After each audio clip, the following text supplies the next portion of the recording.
Good morning. Hello, everyone. Hello, hello, hello. It is so this morning I woke up. I know they said we were supposed to have snow. You guys know that yesterday my garage wasn't working, and I thought it was my battery went, had the battery change, is not the battery. So they have maintenance coming out tomorrow morning to see what's wrong with my garage. Well, um, they said, well, at least it's not going to snow. I said, no, we're supposed to get snow tomorrow. Woke up this morning. It is snowing. It is beautiful. It was raining and snowing. Now it's just snowing. So my car is sitting outside, and I am praying that we don't get a whole lot of snow because I do not want my car sitting outside underneath all this snow. So I was trying to open it again last night because if I can open it and just put my car in the garage, I wouldn't care about leaving my garage open as long as my car is locked. So it is now snowing. But the funny part was it popped up on my phone 2 years ago today. We had the first snowfall on November 19th when I moved here. We had I moved here in October, but the first snowfall was November 19th. Good morning, Kels. Good morning, Drea. Good morning, Kelly. Good morning, Big Bad Wolf. Good morning, Crazy Cat Mama. Good morning, Jesse Roth. Good morning, Breezy Girl. Big Bad Wolf. Mayor, good morning. Kelly. Oh, well, not just Kelly. Good morning, Undercover Dung. And my God, Crazy Cat Mama, that was a joke, but thank you very much. And I was laughing with Crazy Cat Mama yesterday because she was telling me her daughter was getting conservatorship over her, and I thought she was joking, but no, she's serious. Thank you for the $49.99, Crazy Cat Mama. Your trip to the church this morning. Knitting with Amanda Panda. Good morning, Arthur Stewell. Good morning, Just Danny. I got something for you. Okay, let's see. That's everyone that we've had so far. I just want to make sure I didn't miss anybody. Oh, my goodness. So, I don't think I'm putting up a Christmas tree this year. It took me almost to February to take the damn thing down this past, well, not February, like the end towards the middle of January. So, I don't know if I'm putting one up. Don't know. But let's see. So, this morning I got up around, it was exactly 12 o'clock. It was 11:59, then it changed to 12 o'clock. And Bomb was live. I listened to Bomb for a while, and then I dozed off again. And then I got up around 3, and I was looking to see what I missed. And lo and behold, Anne and Maria had did a live. And on this panel, we had the cat named Trip was up there. And then LAC comes up. And my God, good morning, hear me roar. How are you? Nice to see you. Oh, shit. Hold on a second. I got to fix these damn ads. Hold on. I don't want ads running through here like that. So hold on a second. Let me see. How do I fix this? Okay, I think I have it. Okay, so we have LAC came up on the panel. So good morning, sweet potato. How are you? Long time no see. I'm waiting for Michelle. Michelle, there you go. Michelle, my iPad will be here on Monday. You did it, girl. You did it. My iPad will be here on Monday, Michelle. 64 gigabytes. He did the Apple iCare to go with it. So, Michelle, girl, you did it. Thank you, Kel, so much. Hi, Missy Tessa. Good morning. But I had to let Michelle know she did it. Oh, Crazy Cat Mama don't have a membership? She did. Okay. Good morning, Jen's mom. But yes, Michelle, he called last night. I'm laying in the bed. You know, it's morning for him. Is late for me. He was like, Oh, Kels, thank you for the 2 gifted membership. Jen's mom got a membership. Thank you so much. So he said, did you say you wanted an Android? Or I said a damn iPad. I have to replace my iPad. It's not charging. And my baby came through with it. He goes, okay. He goes, you're going to get your eye care? I said, yep. Then he goes, don't worry about it. I added the eye care to it. I said, you're such a wonderful son. So I have my iPad. Whoo! I'm so, yep.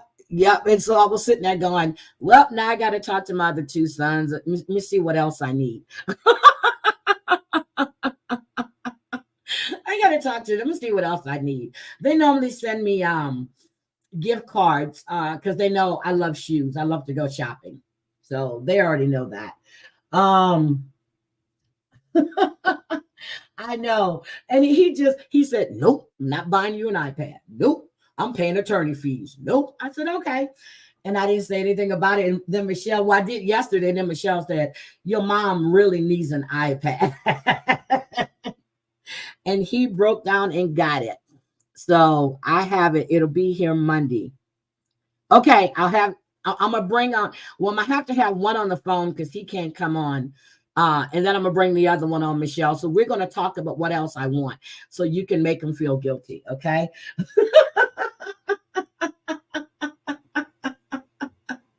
But I got my iPad. So I'm excited. I was probably why I couldn't sleep. I was like, yes, Monday. And now it's snowing. If it's delayed, I'm going to be pissed. So then I went online and I ordered a carrying case for it because the other carrying case I have won't fit this one. So he asked me what color. I told him pink, blue, whatever. And he got the pink one for me, a rose, whatever it's called. So that's the one that I have. So I am excited. Ooh. And then when I'm on the phone talking to him last night, the KitchenAid commercial came on. I'm like, this is crazy. So I think I want that KitchenAid thing. That's what I want. Keep that in mind, Michelle. Keep that in mind. Good morning, Cree. Good morning. And guys, Cree actually won the trivia. And she didn't want me to send her the money. She told me to keep it as a tip for myself. And I want to say thank you for that, Cree. I really appreciate that. So let's get with LAC. LAC was on Maria and Ann's panel. And then I want to talk about Rex too. But I'm going to talk about, I want you guys, this man, I give him kudos. He said it. It wasn't nasty. It was straight to the point. And we are talking about the beat. Okay. So Trip was on panel. I'm not going to share. I'm just going to play the audio. I'm going to say, let me put my fair use. Do I have fair use? I should have fair use. Hold on. Let me go to my banners. Make sure I have fair use. I don't know if it's trigger warning or not, but let's just leave it like that. So I'm going to put, oh, no. I'm going to put that one up. So if you guys want to put, if you want to donate to the channel, you can, or donate to me, whatever. It don't matter. Yes, we did. I think we might do a few trivia questions this morning too, but let's get to LAC real quick. So, and I listened and I was like, oh my God. Because, you know, I go into a video and I skip around. And then I saw the cat and I was like, oh my God, that cat looks like it needs to have a bath. It needs some food. Let me just show you this cat real quick. I don't know if you guys watched Anne and Maria yesterday, but this is how this cat looks. And I was like, oh my God. So I was like, okay. But before light came on, the cat was up there.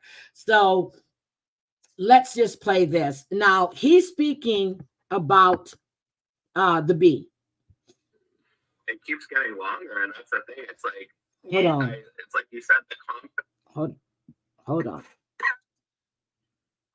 I had it just right. Hold on. Enemies, and there's a great big list. It keeps getting longer, and that's the thing. It's like, Yeah. It's like you said, the common denominator with every single person on the list is every single one of those people hates Jules, and Jules has antagonized every single one of those people. She doesn't stop. She wants to make content, and she says, "Oh, I want content. I want content." I mean, I guess if her content is going to the park and looking at squirrels, that's fine. But she's really only going to have 35 views. The reason why she gets content is when she wants to drag all these people, and she finds ways. It was exactly. He is exactly right. Good morning, Pick Me. Good morning, Celia.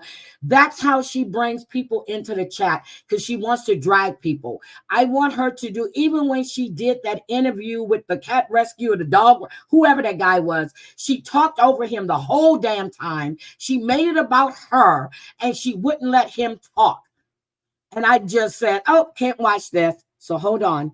just like apparently she had a falling out with it was like that the thing that you guys were talking about with Sophie and John kind of like going at her in the chat.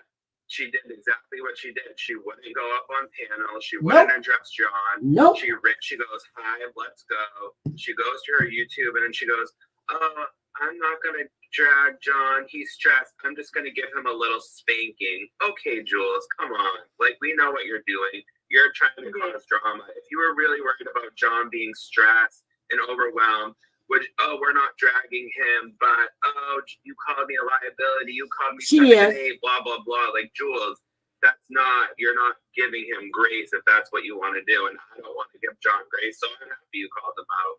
But don't pretend like you care. You don't care. You wanted to give him a little tongue lashing. You know what you're doing. You know that John's going to respond at some point to that. Come on, Jules. So then I was in Brooke's live, and I heard that she's now in Amber's channel, which you go where you want to, but you made a big stink about her buying that squirrel and coming at you. For the record, I named the squirrel bottom bitch. That was me. So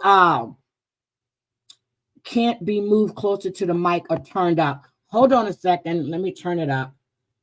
It's all the way up. Let me see. Closer to the mic. I thought I had it closer.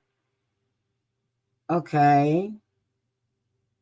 All right. Let's see. All right. Let's try that. Let's see. Yes, she did. Do you know what she was doing? She was playing it down because she knew the rest of us would be watching and laughing. And she's right. We were watching and we were laughing. I don't watch her. Good morning, Gamecock. No, if buts or maybe.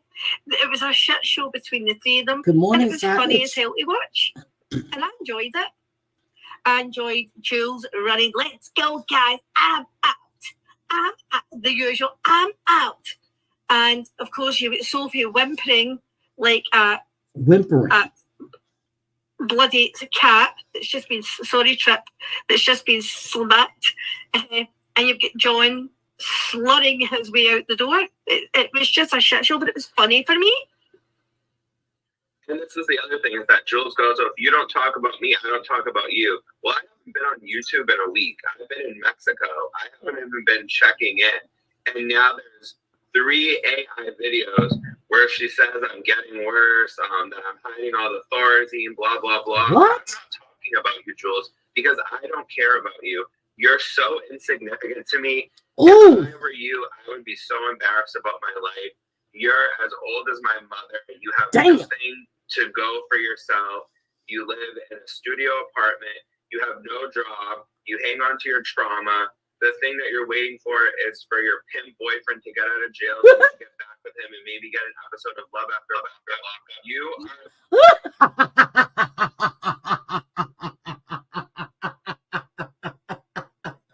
I thought I read that bitch, but god damn. Good morning, Jezebel. Good morning, Stephanie. I thought I read her. I thought Savage read her. I thought Danny read her. This is coming from a man. Girl. Good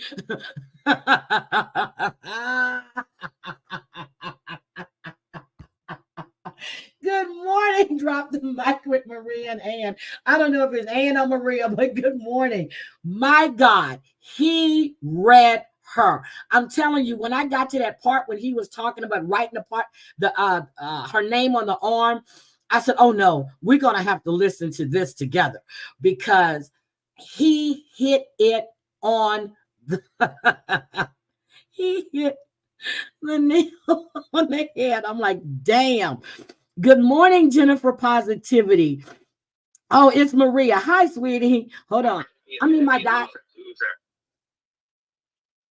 He will never come back to her. Once he's out of jail, out of prison, he's gone. Do you think he'll take trips? She even says on her own live, she can't even touch her cats. Her cats don't even go near her. The only time they go near her is when she gives them treats and she has to shake the bag. They don't naturally want to go near her. Imagine being stuck in a 500 square foot apartment with two cats that you can't even touch, that you have to talk to squirrels all day, that now she's proving, quote, she touches grass by going outside. Oh, I want to do content. I want to go look at Christmas decorations. Jules, I live in the suburbs. I just have to open my door and I see people have Christmas lights on. We don't need that as content. It's content for you because you need it to leave your house, because you need to feel good that you did something for the day. Be like Siwa. Get a call job. You can sit and run your mouth. Well, then you can sit on the phone. Damn. Exactly. That's what I've been saying. If she can sit there as long as she follows every life, everybody's life. But I never knew the cats didn't come near her. No, she goes, oh, they're feral. That's why they don't want to go near me. Well, no, that's not why. No, because cats have a good sense. Yep. They hear how nasty she is. Look at that video we heard of a neighbor's friend calling, going, oh, she's screaming. Can someone do a wellness check on her? Imagine those poor cats. They're so trauma. All they do is just hear her scream, cry, do all these crazy things. And next. Okay, I did not hear that phone call until, was it on Cooch? I was sent the link. I think it was Cooch. When I heard that FOIA call, I'm like, wait a minute. This is a neighbor? Jennifer is like, what? Jennifer is not like. She's had them since they were 13 weeks old. Oh my God. The neighbor said that she has mental issues. Oh my. I wonder when that was she was screaming. Was somebody going at her on YouTube maybe? Let's finish listening. Jules, if you're going to write people's names on your arms, use a razor. Don't use a Sharpie. Because if you really want to go to the hospital, that's the way to do it. Stop with this fake bullshit. We're so sick of you. You literally make me sick. I'm disgusted by you. That's a man. Her short is going to have to be a video pretty soon. She's got the list so long, it's no longer going to be enough for a short. It's Pharaoh, the cats are Jules. Damn. I'm pretty sure it's Jules. Let's ask Trip, who's Pharaoh? You or Mummy? Gil.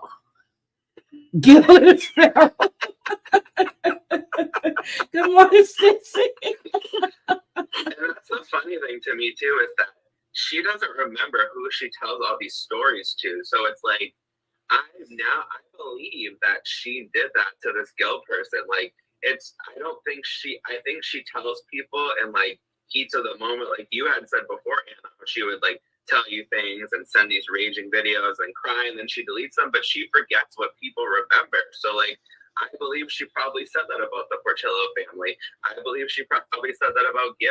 Oh, LAC, she did say that about the Portillo family. She even spelled out their last name. So, yes, in one of her super secret Uber IG lives, that was played on TL's Rumble. So, yes, she did say it, spelled out the name, and then she even told them where Gil worked at, what he did. That was in an audio call that she did with someone. So yes, Like, she did say all of that. I think that she does these things and tells people things, and then is like, oh, and now she has to like recant. Gina Marie, I don't think he meant it like he was telling her to go and do it. I think he was saying, instead of calling people's bluff and pretending, if you're going to do it. I think that's what LAC was actually saying there. I'm just saying that if she's going to tell people that she's writing people names on her arm, then she should do it to really show it, because using a Sharpie marker, she said it wasn't even a Sharpie. She said it was a white erase, so it wasn't permanent. So if she wants to show everyone how painful it is, then really show us, Jules, because these videos are just so stupid and they don't do anything. First of all, when she wrote the names on it, and Maria is in here, when the picture was dropped, I said, she's doing this for attention. I had no idea about why she was doing it. And it came when Undercover Dung was getting ready to tell the whole story behind who was trolling and looking up all this stuff about another content creator's son. She was doing it. Wait a minute, Maria. I'm on my way to a vacation spot in the Everglades, wearing my expensive perfume called Midnight in the Swamp.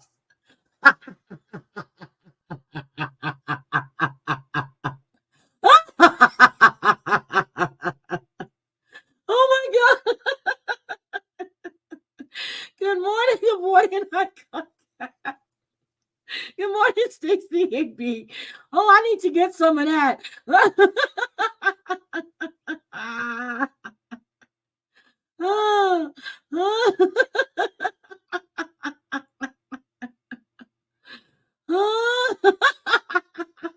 Samantha the Light Lizard, good morning. Long time no see. I do.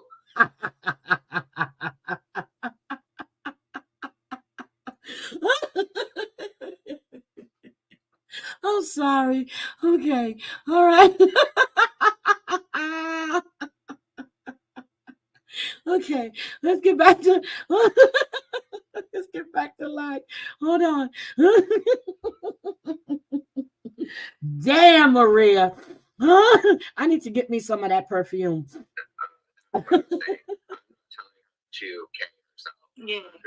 Nope, nobody's telling her to do that. Put their names on their arms, then make it permanent.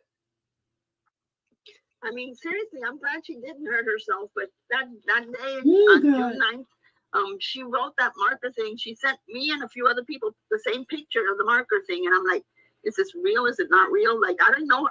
That was to get Brooke's attention. Talking to her because we never talked before.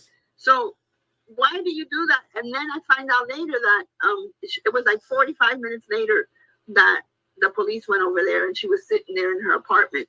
So there's nothing you can do with I didn't even know what she did. Marker. But like, there's nothing even the police can do.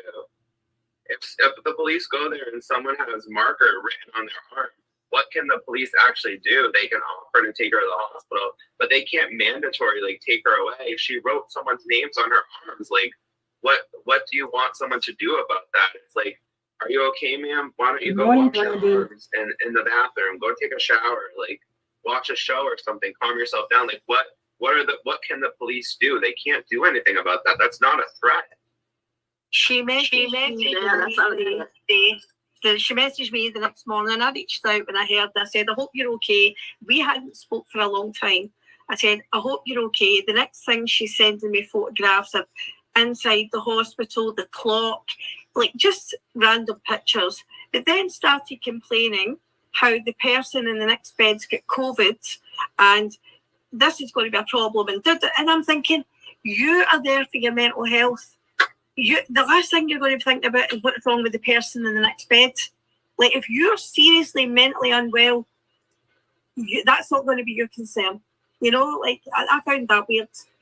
But look how crazy that is. Look, she's supposed to be in distress. She's so depressed. All these people are bullying her. She's writing names on her arm. And the thing she's doing is taking pictures of the hospital and making fun of someone who has COVID. So I'm sorry. That's not someone that's depressed and wants to hurt themselves. Because if you want to do that, you're not thinking about someone has COVID in the next room. You're thinking about how do I get at this? Thank you. If you wanted to kill yourself, so this is what I mean.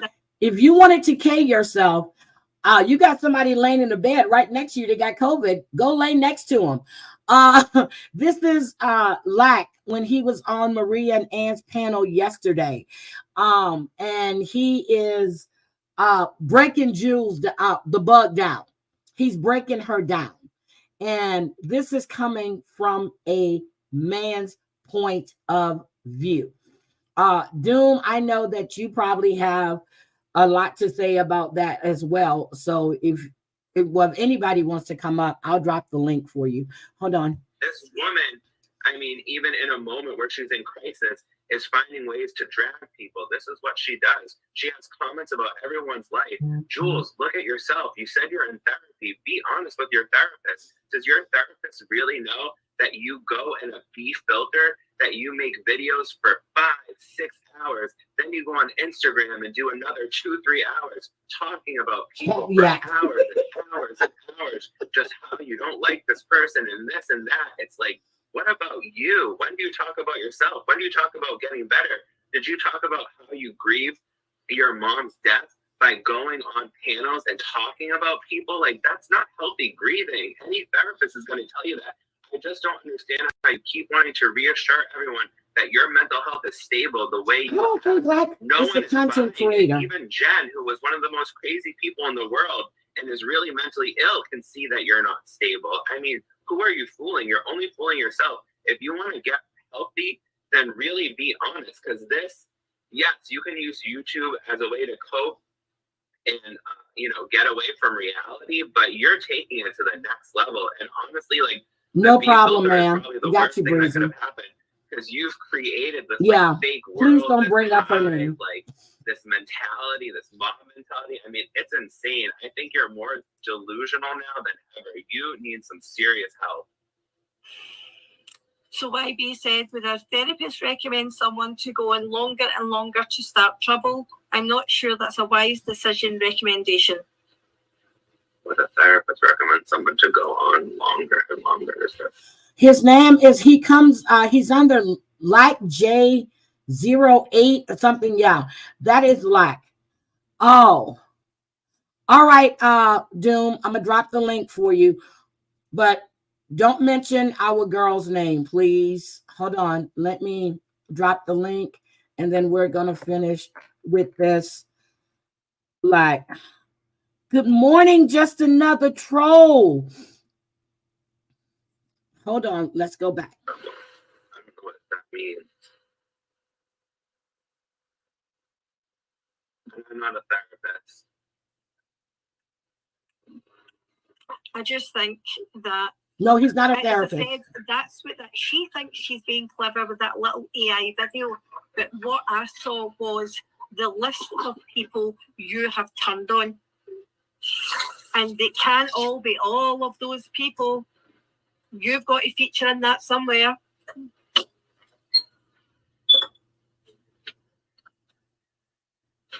Yep.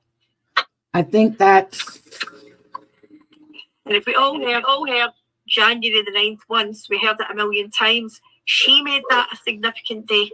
Okay. She made that a significant day. Hold on, let me see what LAC. All because of what? Because she doodled. Because that's what it was. It was a doodle. Yeah, no, it's funny. I didn't follow her, so I always thought, like, I had just heard her say January 9th for so long. So I probably, like, started watching her channel that summer. So, like, the summer of her January 9th incident. So it had only been, like, alluded to, and then you couldn't talk about it in her comments or she would block you. So I always wondered. So when I ever found out what it truly was, it was, like, shocking. It was kind of, like, similar to John and what he said, like, the June 14th was, where it was hyped up as, like, oh, my God, this person almost died. And then it was like, oh, wow. It's like these people are really, like, honestly, like, to me, this is, like, glamorizing suicide in a way. Because, like, you're saying things like that you're hurting yourself and that you're in your life. And then we're hearing what it actually is. And it's like, that's not, that people are really doing this on a daily basis. I mean, read the statistics, and you want us to like support you and give you super chats and help you get better when you're just, I just don't get it. They're making a mockery of It is. S for me. They're absolutely making a mockery of it. And I lost a friend to S. Yep. And it was a horrific way to go. I mean, it was in front of a train. And Ooh. that's somebody who wants to go. You know, that is somebody who wants to go. So when I hear these people like, well, and that's what she said. She said that she was gonna throw herself in front of a train, and when they found her, they would know that it was because of me, TL, and then she had like Tennessee whiskey because she thought Tennessee whiskey was TL. So, and my first response was to put up a picture of someone who was hit by a train, but I didn't do that because that's pretty gruesome. Girl, you be lucky if they found your damn arm. Okay, so especially if you're gonna throw yourself in front of a train that's coming in full speed. Girl, stop. You threatened, you said this, you said that. Stop the bullshit. Okay, stop it. You got mental issues, those are your issues. doing shit and then coming in lives, and it's attention seeking in my opinion. Yeah, that is it. Of course she's live, Jane D. Of course she gets triggered. Yeah, she said that.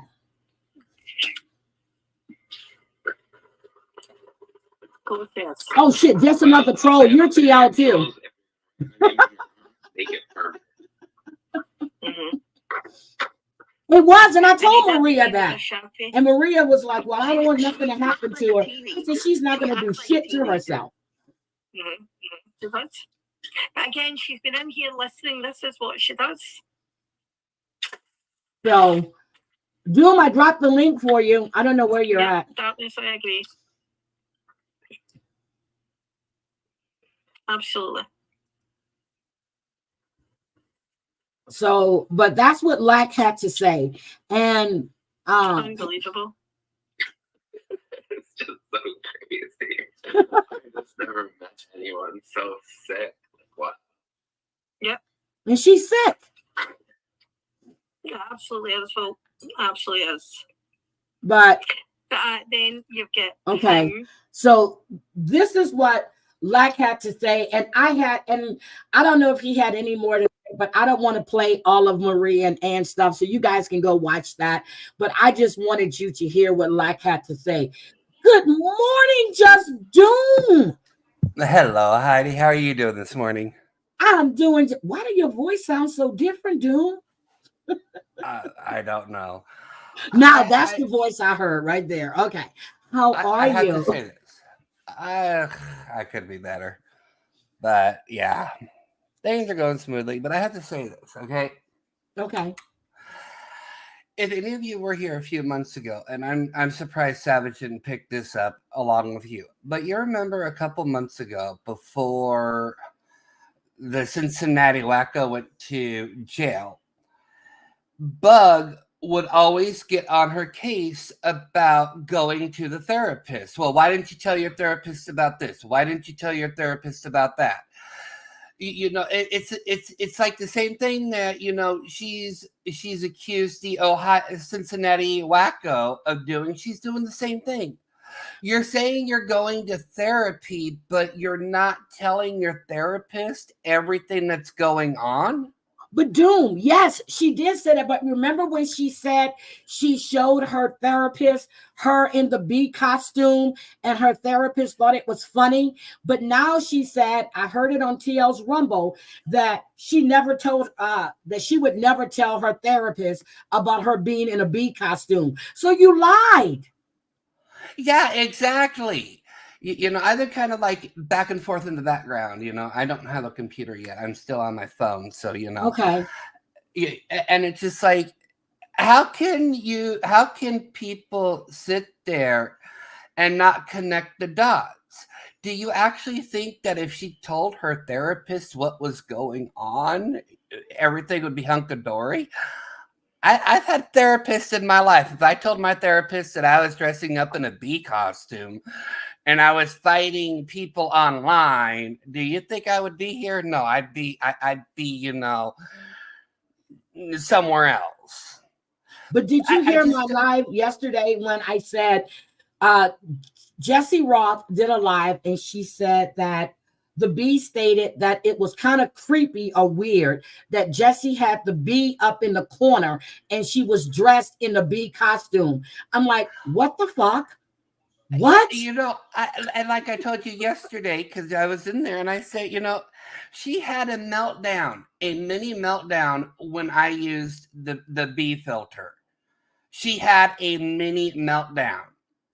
And she has it in her head that if anybody other than her wants to use the bee filter, they're either wanting to be her, they're either, wishing they were her or whatever.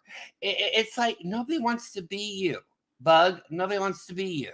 For what reason? Did the bee filter just to annoy the hell out of her, and it worked. Yeah. Okay, why would anybody want to be her? Seriously, why? I have no idea. I have no idea. And I had to go back to I don't know if it was your stream that I listened to it, or no, it was Savage's last night. Okay. This is what worries me the most about people who watch The Bug, and I'm gonna be very serious, okay? I'm gonna be very serious. Okay. I could poke fun at this all day long. You all know me. I could poke fun at everybody. If somebody is so scared to leave their apartment over the internet, don't you think that it is a response to maybe call a wellness check on them? Because remember, when Cincinnati Wacko did this, or when JY does something off the rail, everybody is calling to get them checked up, but nobody is calling on a wellness check for the Bug. The Bug not leaving her house, not even going outside to dump used cat litter. Does anybody else find that a little bit odd? I mean, we all know how JY is. We all know how Cincinnati Wacko is. But it's kind of, how should I put this? It's kind of unnerving that even though people don't like Cincinnati Wacko or JY, there are some people out there that, are concerned enough about those two. Yet when it comes to the Bug, they don't give a damn. That says a lot, doesn't it? That says a lot, doesn't it? Yeah, it's like, doesn't anybody, connect the dots here? Nobody is calling for a wellness check on Bug. Nobody is calling to see if she is okay. Yet you can see in her chat room, I don't go into her chats no more, but, I've seen screenshots of her chat, Nobody in her chat when she was having that meltdown was even remotely giving a damn if she was okay or not. Like, nobody was giving. You say you're seeing a therapist, yet you don't tell them everything. Like, you can't come online and say pull up and not expect people not to take that seriously. And I've said this to you, Heidi. I've said this to a lot of people. When you are on the internet, do not act big and tough and never bite off more than you can chew. But if you are so worried about your safety, maybe threatening people in a bee filter is not the best option for you. You know what I mean? And LAC said that as well. I heard him say that. But she's always telling people to pull up, pull up, pull up. And then when someone pulls up, you want to cry about it. But someone's going to pull up one day and they're going to pull her out. And it's going to be bad. It's going to be, I've been sitting in the bushes. I've got stuff going on over here, but I've been sitting in the bushes. And the only thing that is coming to my mind, and I do not want to offend anybody, I really don't. But seriously, think about it for a moment. The bee is becoming as unhinged as Cincinnati Wacko.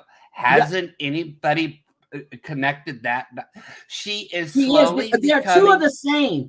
Okay, if you remember, hold on a second.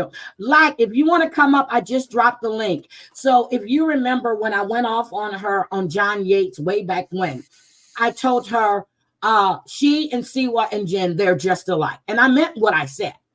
I really did.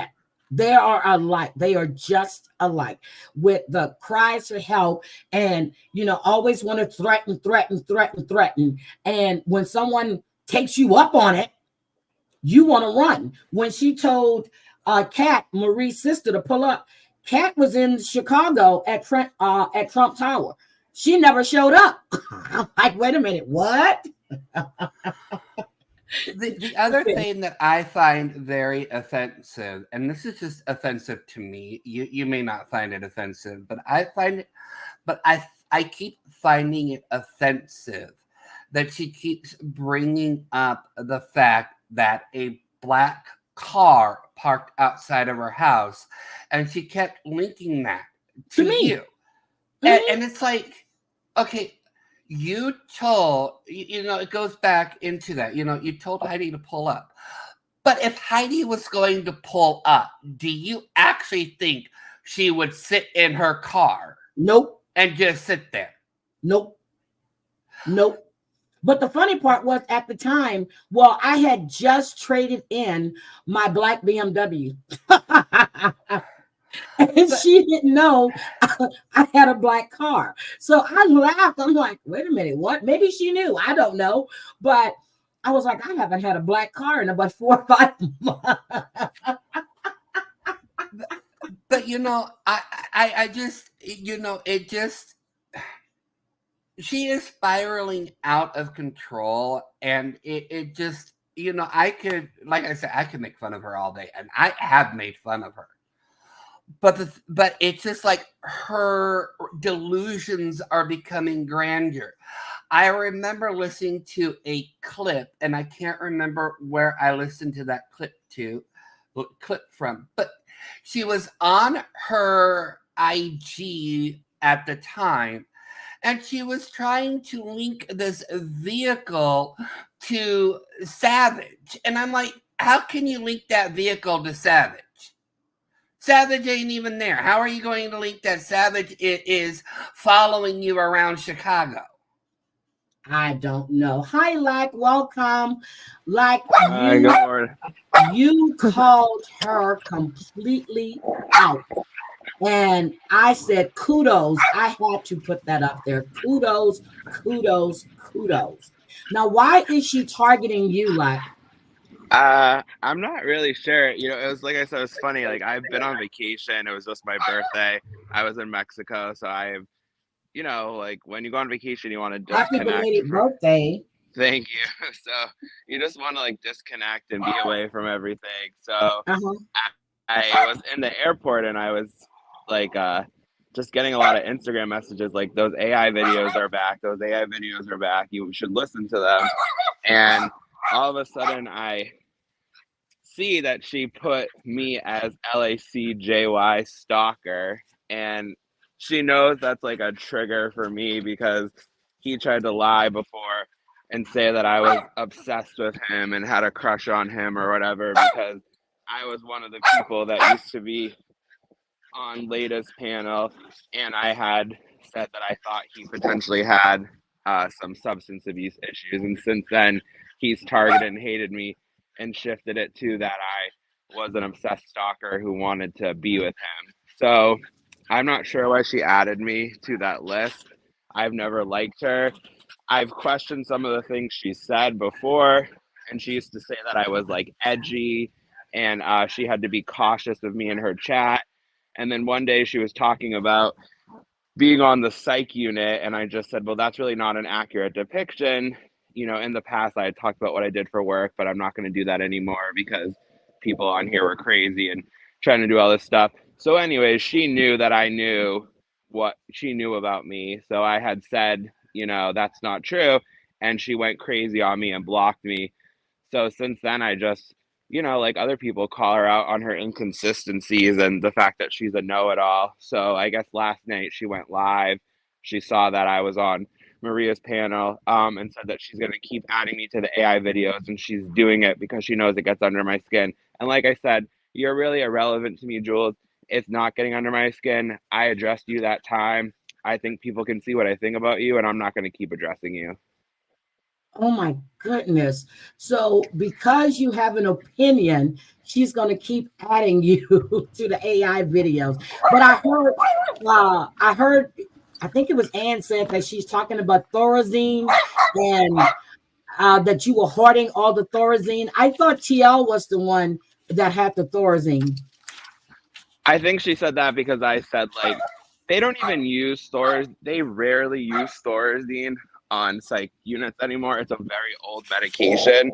That's why I said in the comments, Jules, just remember the formula 5, 10, and 2. And if you're on a psych unit and you're a nurse, you know what that means. And that's all I'm going to say is just remember 5, 10, and 2, Jules, because I'll make sure you get it next time you're on one of those units.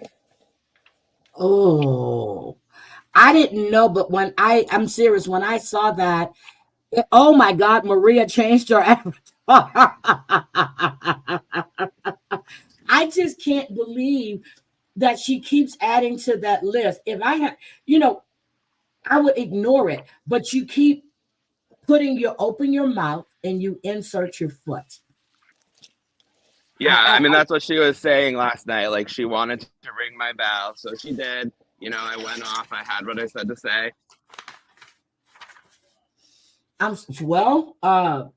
She's going to ring the wrong person's bell. Well, I think she already has. She's rang the wrong person's bell. She really has. And, you keep doing this shit, someone's going to really, really hurt her. And people snap, that's a name of a show, Snapped. And you keep messing with people's mental, and you keep want to cry about your mental, your PTSD, or as Carlos says, ESPN. Someone's going to actually tap that ass. Exactly. I mean, that's what I said.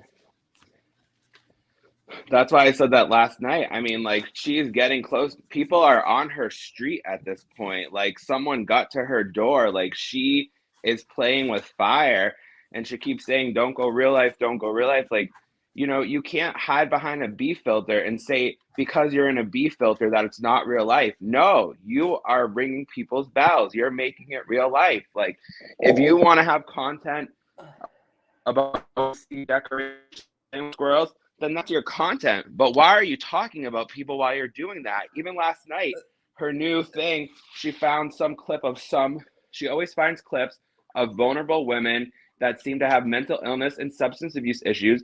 And she's playing this clip of this woman getting detained and dragging this woman that she doesn't know. And this is what she does. That's why I said, look at her hidden YouTube channels.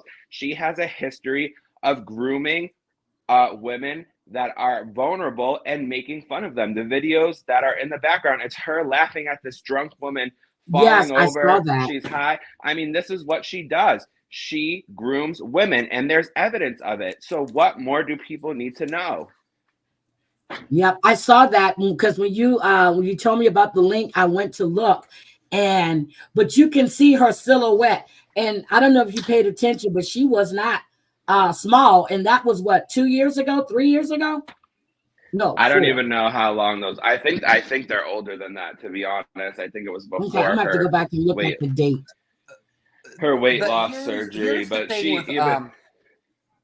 Oh, sorry. She even admits, like, she said something like, "Oh, I don't like to be under 200 pounds." So I mean, she's clearly just kind of, in case there ever is a camera slip or someone finds a way to get a picture of her, basically wanting to say, like, oh, I'm bigger, like, I am bigger. Like, I'm not saying she's fat. I have no idea what she weighs. I don't know what she looks like besides with a filter. But I'm just saying, I think she's trying to make it known, like, she might have got down really skinny like most people do with weight loss surgeries. But food is an addiction. Like, I'm not skinny either, but I'm not at the point where I can get a weight loss surgery, and I try to eat healthy and do what I can. So it's like she clearly knows, like, she's failing her weight loss program. But here's the thing. There's two things here. One, You see, this is what the bug doesn't comprehend. Okay, and I know Heidi knows this one. The bug has given her address and phone number multiple times to different people on the internet. And she still wants to ring people's bells. Like, she doesn't like, where's that disconnect at? Like, okay, I'm gonna, I know people on the internet have my address, but I'm still gonna go out there and go after everybody. And then she wonders why people are banging on.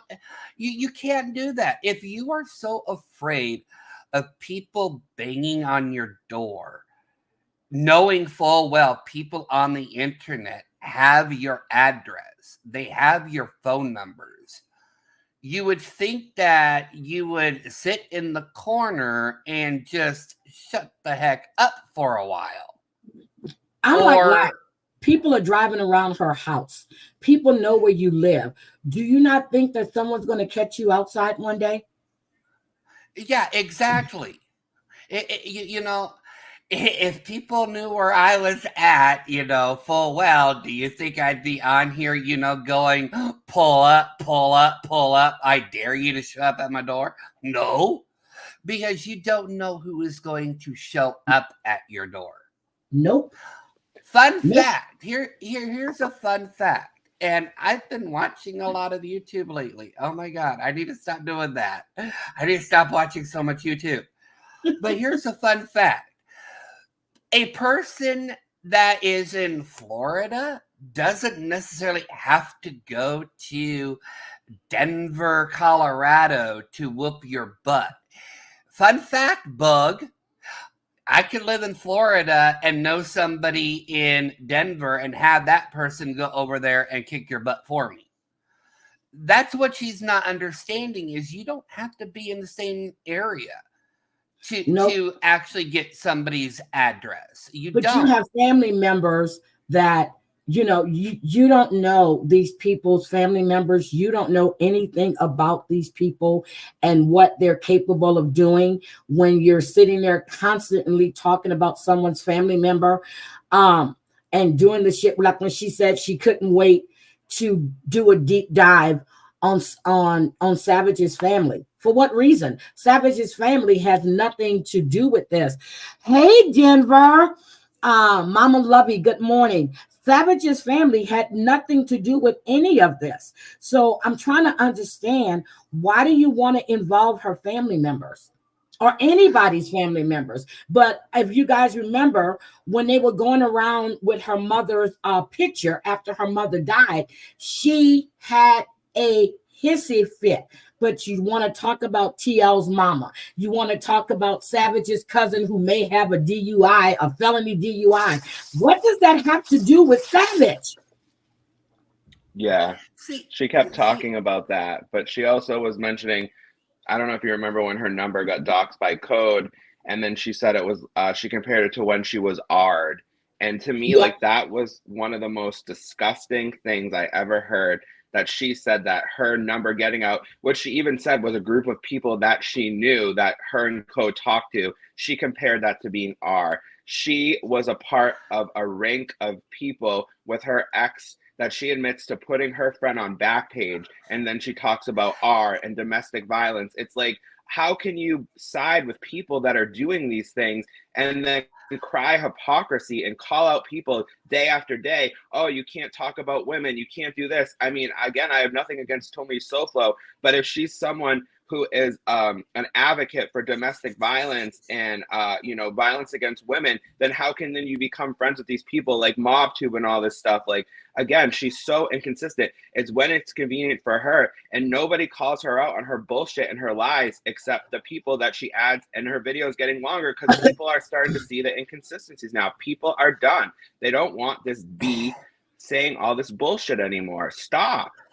Okay, I was there for all of that, and I was there for most of it. So, number one, the people. Okay, so when Code gave her number out in that small group, that small group already had her number. It wasn't like, Code gave a whole bunch of people a number, that never had it. No, the group of people already had it. No, And Amanda said she didn't have it. So soon as she had, Amanda said she deleted it. So they didn't have it. No, Doom, they didn't have it, sweetie. Code had it, not the people in that little chat that she had. Okay, see, that's a different story because she Oh, did shit. say, Okay. yeah, she did say they already had her number. Oh. Yeah, she already said that the people in that group already had her number, but that wasn't the point. Okay.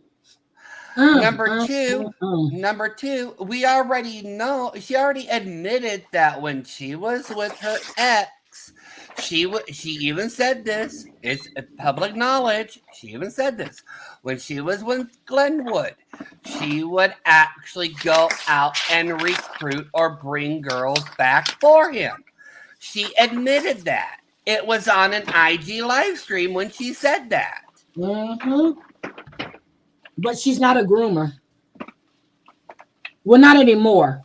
Look, not anymore. Okay. But anyway, she has to stop with all of this because someone is really seriously going to hurt her. And while I don't want to see anybody else get in trouble, because I don't really give a shit about her, she has to stop. She has to stop. And people that are sitting there and not telling her, hey, this has gone too far. What's going to happen is they're going to be the ones going, this should have never went this way. But she's pushing it to that point. But can I ask you something? Like, apparently, I only knew Jules as of like the summer. I didn't know her. I didn't follow her. I hadn't heard of her. The only person I ever hated online was JY, and everybody knows that. But like apparently, you were one of the first people she wrote her name on her arm about.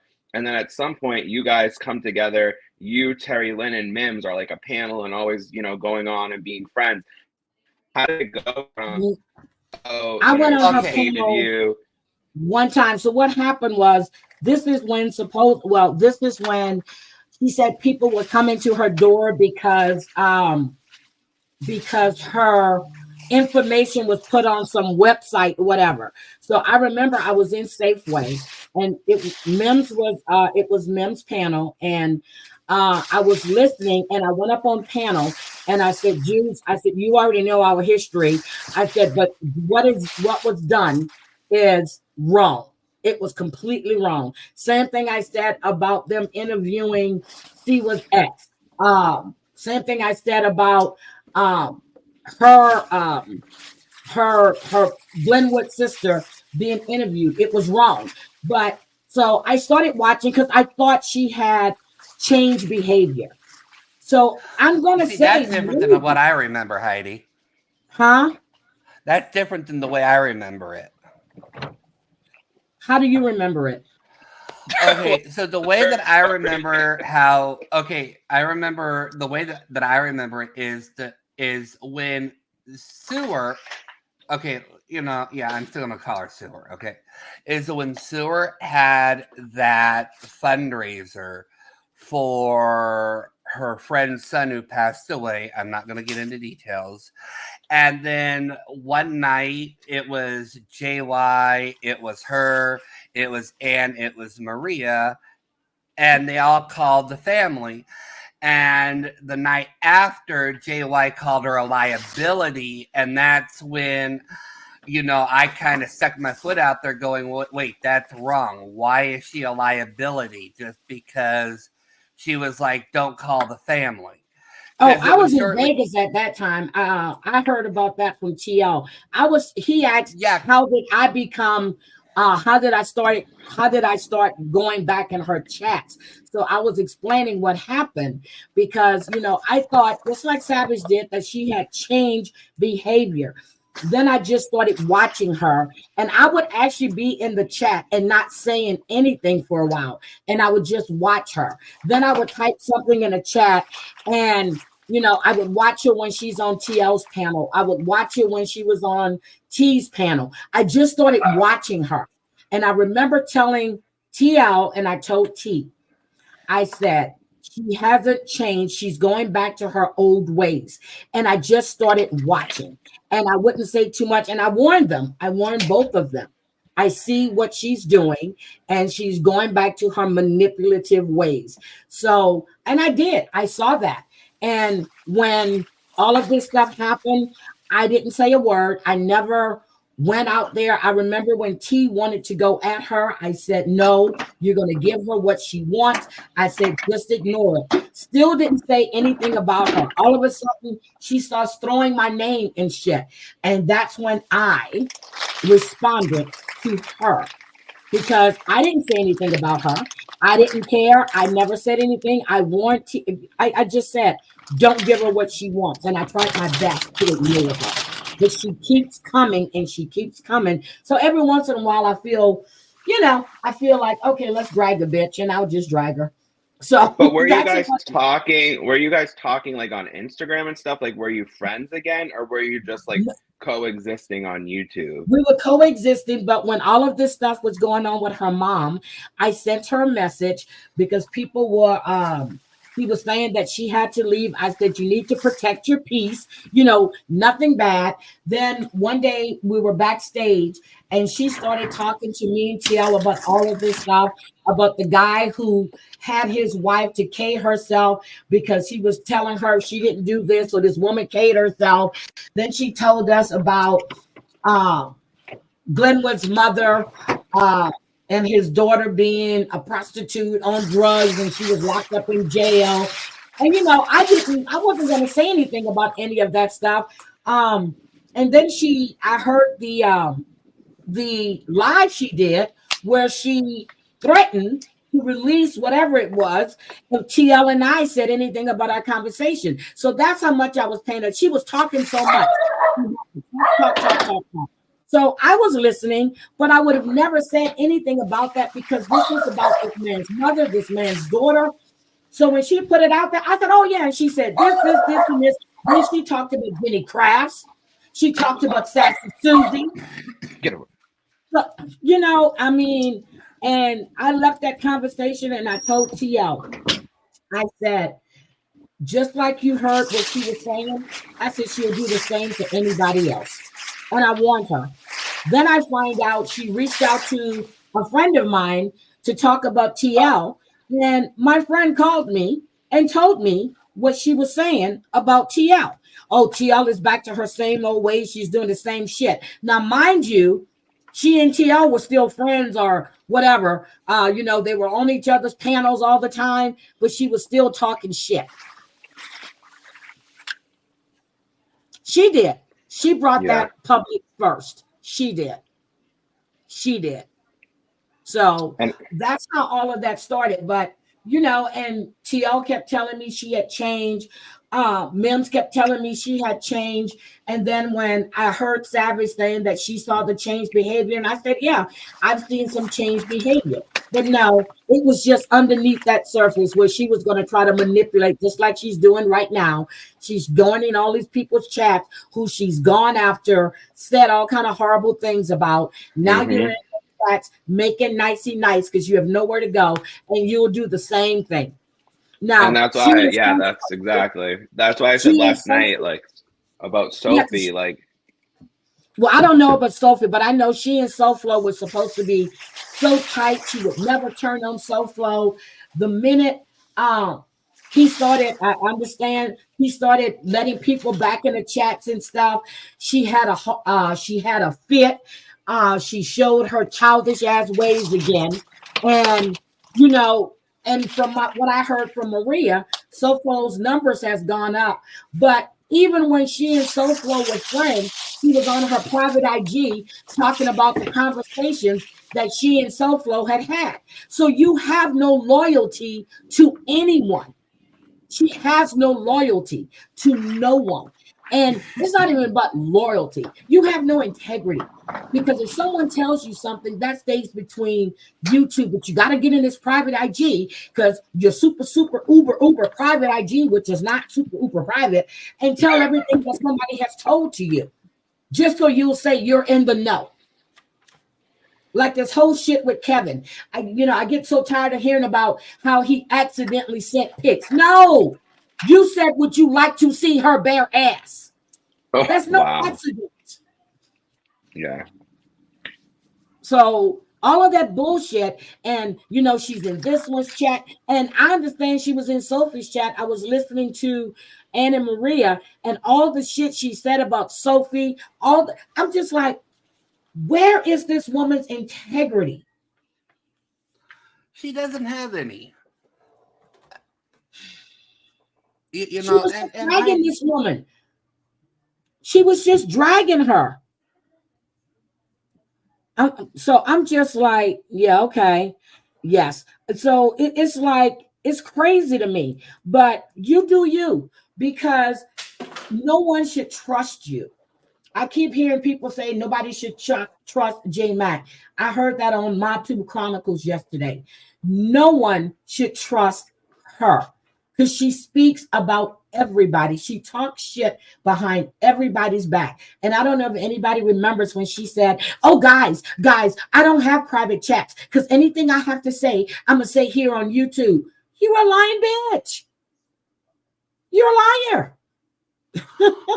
And I remember that, Heidi, and I remember going into one of her IGs, back when I was kind of friendly with her still, you know what I mean? But yeah, not a highlight in my life, but you know what? I have no highlights in my life. We all know that. But it's like, she went to IG and she actually said on IG, literally said this word for word. I'm on IG Live, so this way they don't know that I'm talking about them. And I'm like, why are you talking about them anyways? They haven't done anything. You know what I mean? Spend 4 hours on YouTube. Okay, Granny and then Lambert. go to Instagram and then do another 2 or 3 hours the same thing, dragging someone over and over again. And then she goes, it's my private content, you can't use it. Like, well, you just drag someone for 4 hours on YouTube, so you're essentially saying the same content over and over again. You're just repeating it. It's like, you have that much time in your life to spend 6, 7, 8 hours a day talking about the same person. Like, that's so pathetic. Yeah, I've said it before. If she stops talking about people, they wouldn't talk about her. Okay, Granny Lambert, I'm sorry, sweetie, but this woman keeps bringing up my name and I haven't said anything about her. So every once in a while, I will address her. I really will. But she just needs to stop. And I've said it before. If she leaves people alone, stop trashing people, stop talking about people, no one would talk about her. LAC was on vacation, not even bothering with her, not even talking about her. And she makes all of these AI videos about this man, accusing him of hoarding Thorazine. That's slander. Can I address Savage in the chat for a minute? Yes. Okay, Savage, this is going to you, okay? Because, I was there that night in Lefty's chat. And this is what people need to know about. I've been wanting to get a hold of you for a while, but you don't have any medium to get a hold of you, at least as far as I know. But I remember that night in Lefty's chat. Kat wasn't doing anything in Lefty's chat. Kat was having a good time in Lefty's chat. And all of a sudden, the bee flipped her lid, and that's when Kat flipped her off. Like, Kat didn't just go into the chat and flip the bug off, okay? Something happened in chat, and the next thing I know, the bug just had a complete mental breakdown, and that's when Kat flipped her the bird. Kat wasn't even doing anything, just having a good time, and the bug just flipped her lid. I was there when that happened, and that's another pet peeve that I had with the bug accusing Kat of starting everything. No, Kat was in the chat having a good time, typing to Lefty, typing to everybody in chat. Next thing I know, the bug had a meltdown, and that's when Kat flipped her off, and that's when the bee just blew her lid. Yeah. So I'm just saying people ignore her, but then she keeps going and she keeps going. So Granny Lambert, I love you. I really do. And I really like when you're in chats, but I'm not going to have somebody that's going to, and I ignore her for as long as I can. And then I will say something. And I keep saying, even my son told me, don't lower yourself to that. So I haven't slandered her. I haven't defamed her character, what little she has. So I'm just saying, I'm going to respond because everything I've said has come out of her mouth. Yeah, no, and that's why I appreciate you, because you're not she wants to do the tit for tat thing with everyone. She likes it because it gives her more time to go live. So that's why I appreciate, like, you let it build, and then you drag her good. And like I said the other night, like, people are now using things that she says, and I think she forgets. Like the thing about Gil, like, I don't believe that you guys made it up. I believe she said that to you all at some point. So it's like she forgets that she's telling people these things, that she did lives about putting a friend on Backpage and all this stuff. Like, these are your words that people are now using against you. And she's like, oh, people want to call me a prostitute. Oh, people want to drag me from my mental illness. Oh, people want to talk about my PTSD. Oh, people want to talk about my art. It's like, but you've talked about them like 500 times. So now it's like people are just finding the inconsistencies. And apparently, I heard that she dragged me on Instagram Live, and that she said that I told her to K herself. No, I did not say anything about K-ing yourself last night. All I said is, if you're going to make these AI videos and you're going to write people's names on your arms, next time you do something like that, make it count. That's what I said. And you can interpret that how you want. I'm not telling anyone to hurt themselves, K themselves. I'm just saying, if you're going to write people's names, make it permanent next time. That's what I said. And the same thing, she's sitting there and she knows full well I never said I wanted to FGB's daddy. Somebody wrote that in her chat and she reads it. She goes, oh my God, that's disgusting. No, I was there for that one too. And you just said, no, I was there for that. And I'm not repeating what Heidi said. I'm repeating what I heard on that panel. And Heidi said, fuck you, Jen Bailey, and fuck your daddy. That's what she said. That's what I said. I never said I wanted to F Jen's daddy. Never said that. And I remember that night because we were all sitting there listening to that, like, no. And it was just like, no, Jen, you said that Heidi should be thankful she's allowed to be in this country because of your dad. And that's when you pissed her off. Like, what does your dad have to do with anything about Heidi being allowed to be in this country? Nothing. Yeah. And then she said that I told Jen Bailey to K herself. No, someone said in TL's chat that GB was talking about she had a pew-pew. And my words were, I don't give a shit if she blows her brains out. That's what I said. That's what I said. I didn't say, hey, take that gun and go K yo. Never said that. So please stop putting that shit out. That is slander. That's slander.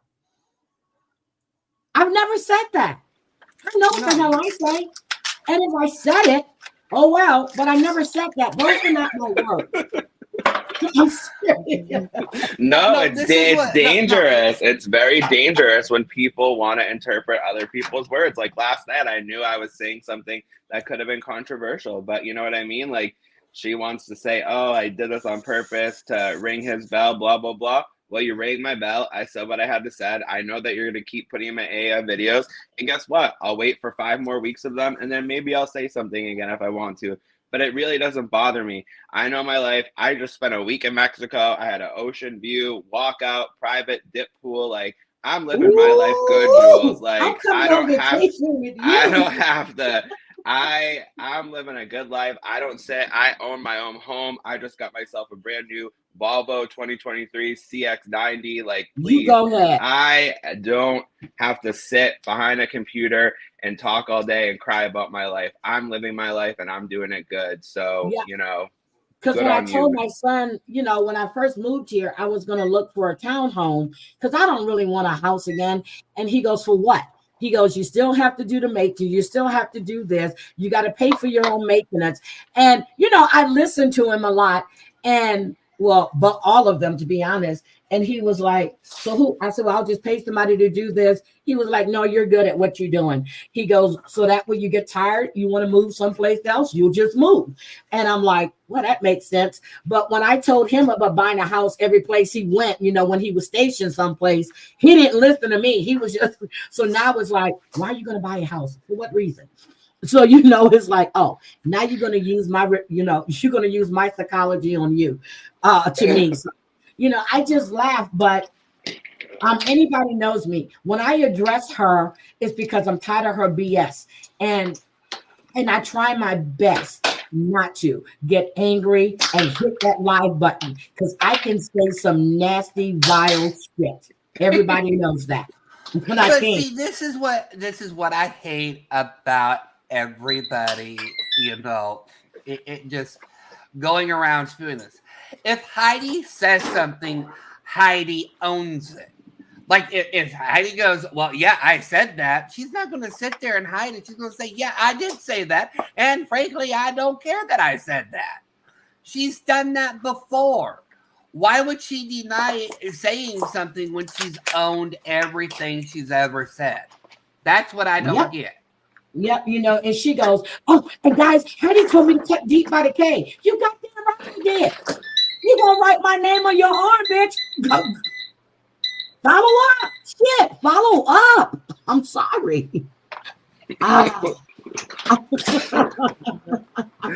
She brings out the worst in people. She really does. She does. And that's the thing, is like you learn when someone has a personality disorder that they know the right things to trigger you. And like, it's like if we walk in a room and it's like there's just that one person like that you're like just disgusted with, that you're instantly triggered, usually they have some sort of personality disorder, and she has one of the worst ones. And I'm not going to say which one. I've said in comments before, I would just say look up histrionic and borderline personality I was going to say histrionic and yep, you're absolutely right. I would just say look those up and make your own conclusions. But those people, they just instantly trigger you, and that's what she does. And when I just heard the way she talks and just her, I just instantly knew and the more I watched, I was like, yep, there we go. And it's the same people they do the same things. They write on arms, they cry about S, they blame everyone else, they always have trauma, they're victims, they can't work, it's always them, no one else. And I mean, look how she can't ever have a conversation. She can't ever have a conversation when it's not on her terms. She immediately goes, hits that live button, and she just starts dragging. And then you try to go in there, nope, you're blocked. She's not going to let you talk. It's like, okay, well then this is what people have to do. You say that people are dragging you. It's because you don't open your panel and want to be a woman and have a talk. And then it said,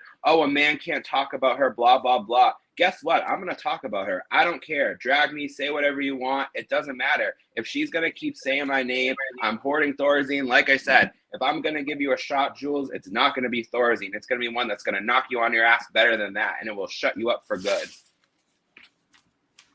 Yeah, so I just don't I really try my best. I really do. And I think I've done a great job. But it just needs to stop. Stop. And like, I'm serious. When I heard you last night, I was, well, not this last night, early this morning, I was like, damn, he is saying everything that, and I didn't know that you just started watching her not too long ago, but you see, and there's never any accountability. It's, she did this because of this. She said this because of that. No, just say, hey, I said it, but you take no accountability for your behavior. And I didn't know that she used to comment on the lie. I guess she always didn't like John either. So that's why I thought maybe we had a commonality. Unfortunately, you know, we just don't like this person.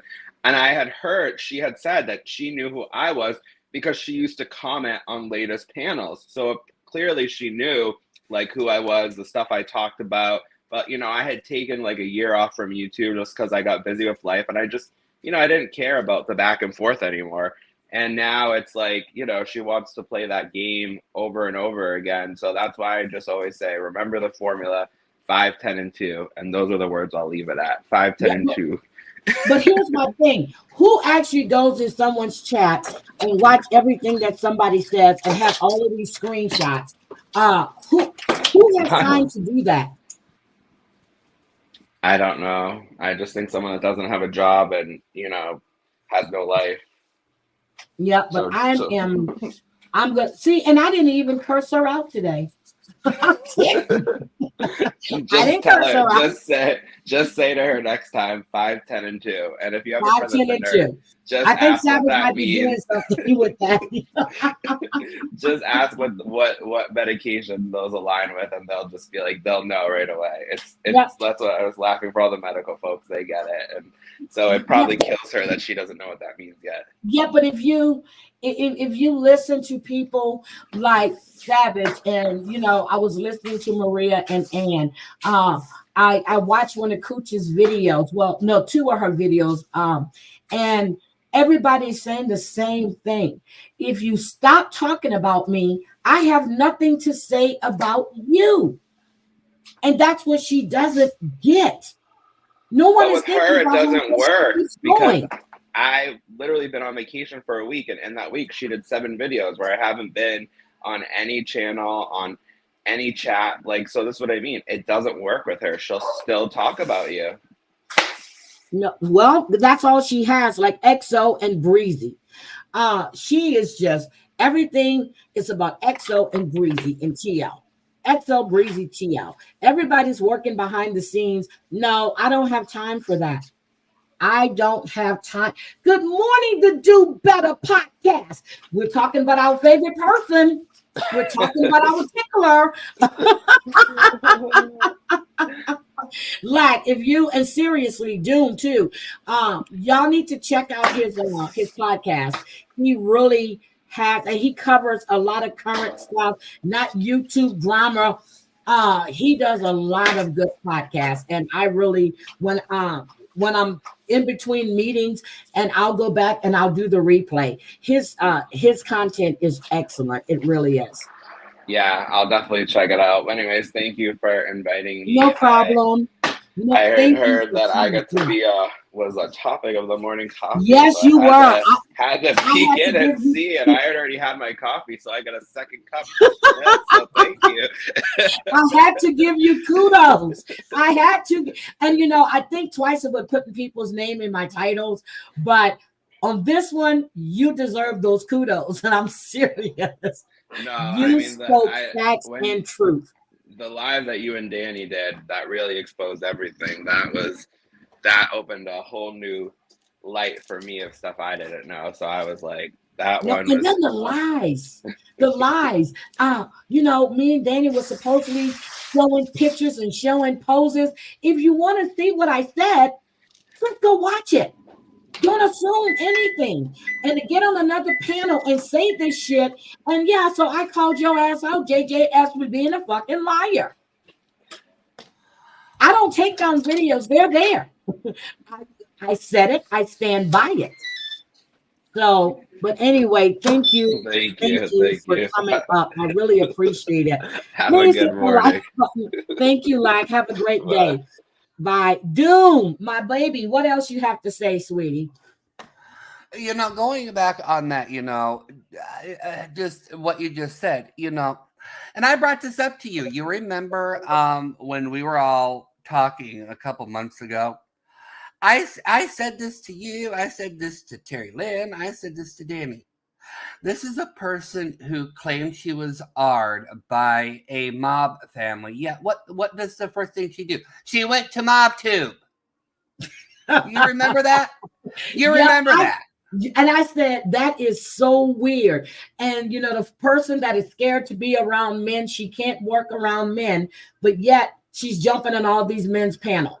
I'm just like, what the fuck? and I told you, I was like, wait, she is sending all of us over there, and it was just like, what? No,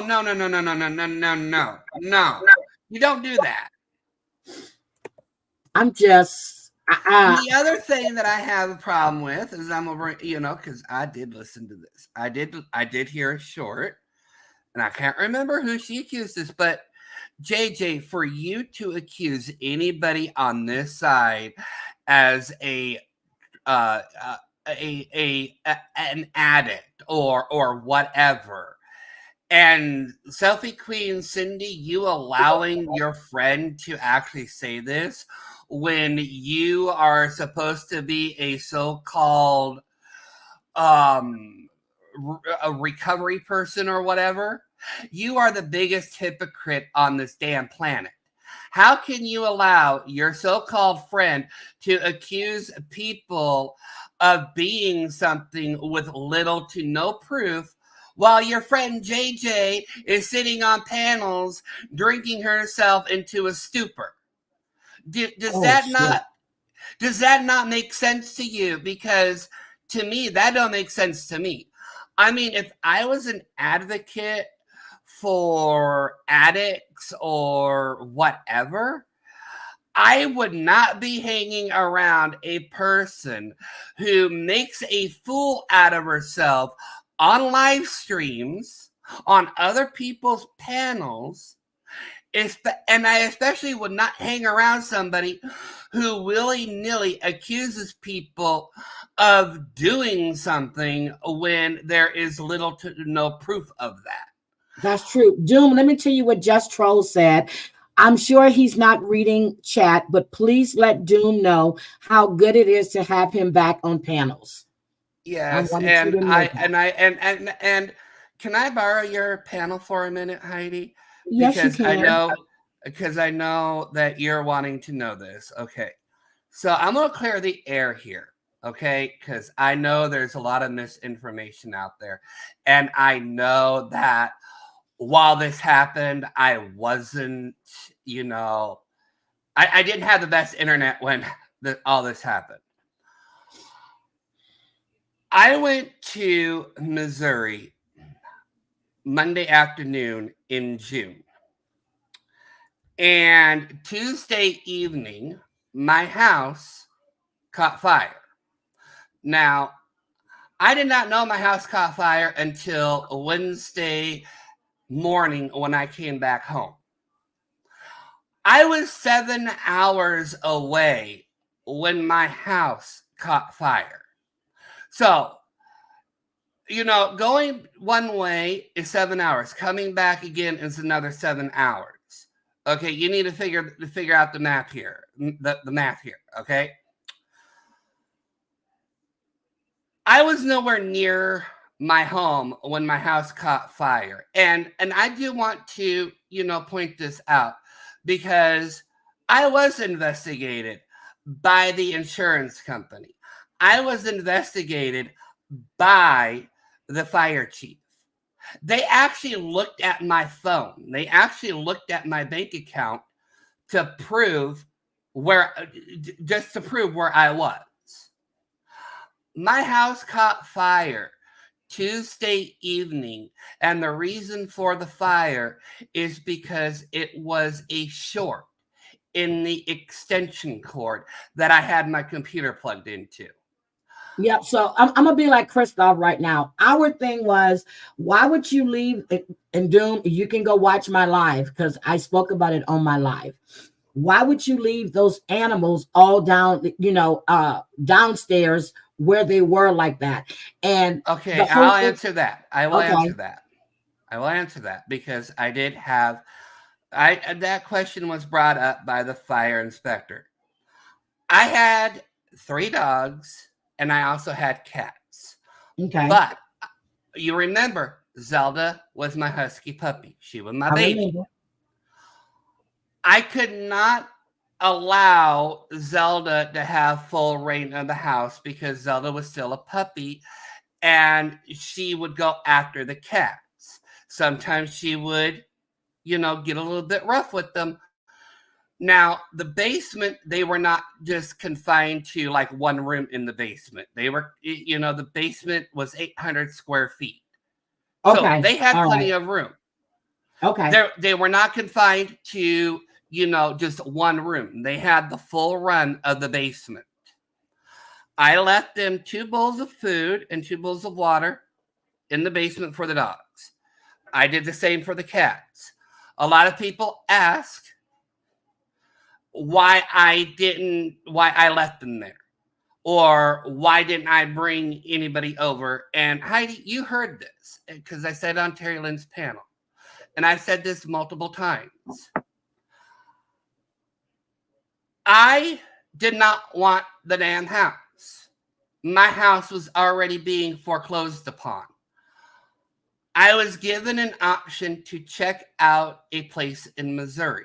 Unfortunately, the place in Missouri was not finished. I didn't have nobody to depend on to look after my animals.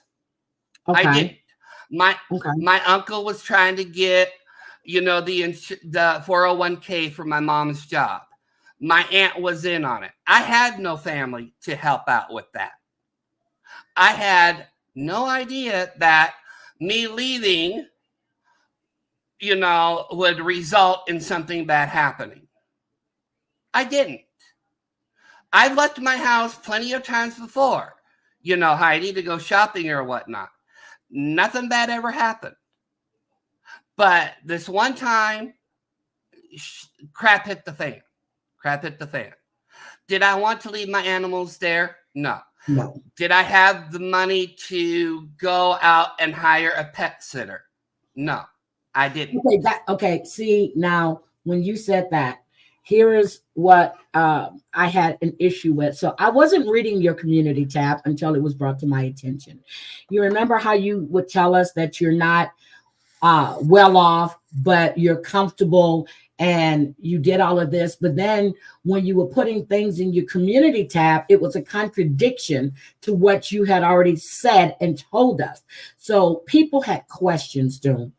Okay, now the reason why I said I was okay, or, I wasn't okay, but I was comfortable, is because the people I was staying with in Missouri. No. I was talking about when you were still with your mom before your mom passed. May she rest in peace. You remember you would be on the panels and you would be saying, I was okay. It was just like my mother had just died. No. It was before your mom died, sweetie. It was way before your mom died. Way before your mom died. That was after you left Siwa, and you were telling everybody how you bought your mom a house, you bought your mom a car, you did this, you did that, and then So I'll clear that up. Thank you. Because if people remember back in the day when I used to be with Roadhog was looking for my mother's personal information when I left him. Okay, I didn't know that. Okay. Yes. So if people would go back into my lives, you would hear him going, Doom, I'm going to look up your mom's info. I'm going to make sure your mom gets fired. I'm going to make sure that your mom is going to lose everything. So I told people that I bought the house for my mom to get him off of her, because he was getting really close at getting her information for her work. Okay. My mom was a CNA. If he had found her work information, there was a high probability she would have been fired. Okay. Well, that's why I told all the questions. Yes. Okay. Yeah, that's why I told people I bought the house for her, because you can go look at my videos. They're still up. There's a video of him threatening that he's looking up information regarding my mom. He's looking up information to where we were living. And Heidi, you know this. My first and foremost has always been to protect my mom. Well, you did say that part, but I didn't know anything about Roadhog, because I remember you were saying that, when you were on TL's panel a couple of times, how people, I don't remember you saying a name, to be honest, and I just don't remember, but they were trying to find your mother's information. So I do remember that. Okay. Yes, that was Roadhog, and he was trying to find all this information. Well, I didn't want my mom to get fired. So I lied to everybody and said that I bought the house for her. Okay. And in hindsight, maybe I shouldn't have lied, but you know, it was my mom. Yes, because because when it was brought to and you were asking for money for coffee and donuts, I'm like, wait a minute. He said he don't even drink coffee. So it was just a lot of things that you put up there, and I know that a couple of people told you, hey, stop putting all this stuff on your community. And that's why I did stop, because Danny brought it to my attention, because when I was posting stuff, like I said, where I was in Missouri, I didn't have great internet access. There was only a limited amount of internet I could get on my phone. And Danny told me, Doom, until you get settled, don't do it. Don't bring anything up until you can get it all sorted out. And that's why I stopped. I was like, okay, you know what? And Snuggle Bunny, the reason why Roadhog went after my mom is because I called him out on his bull crap. I did. I called him out on the fake baby crap. I called him out for insinuating somebody was a PEDO. I called him out on all that crap. And in return, he said, well, Doom, you want to F with me? Well, I'm going to F with you. I'm going to look up information regarding your mom, regarding where she works and all that. Okay, so people seem to have a lot of questions. Do you see? It wasn't a mini vacation. Okay, this is what people need to understand. It wasn't a mini vacation, and I'm going to straighten this up. You think that I would go on a mini vacation and leave my aunt? No. You were going to Missouri to find a place to stay or to look at a place, correct? Right. It wasn't a mini vacation. Okay. Like I said, my house was in foreclosure. My mother had just died.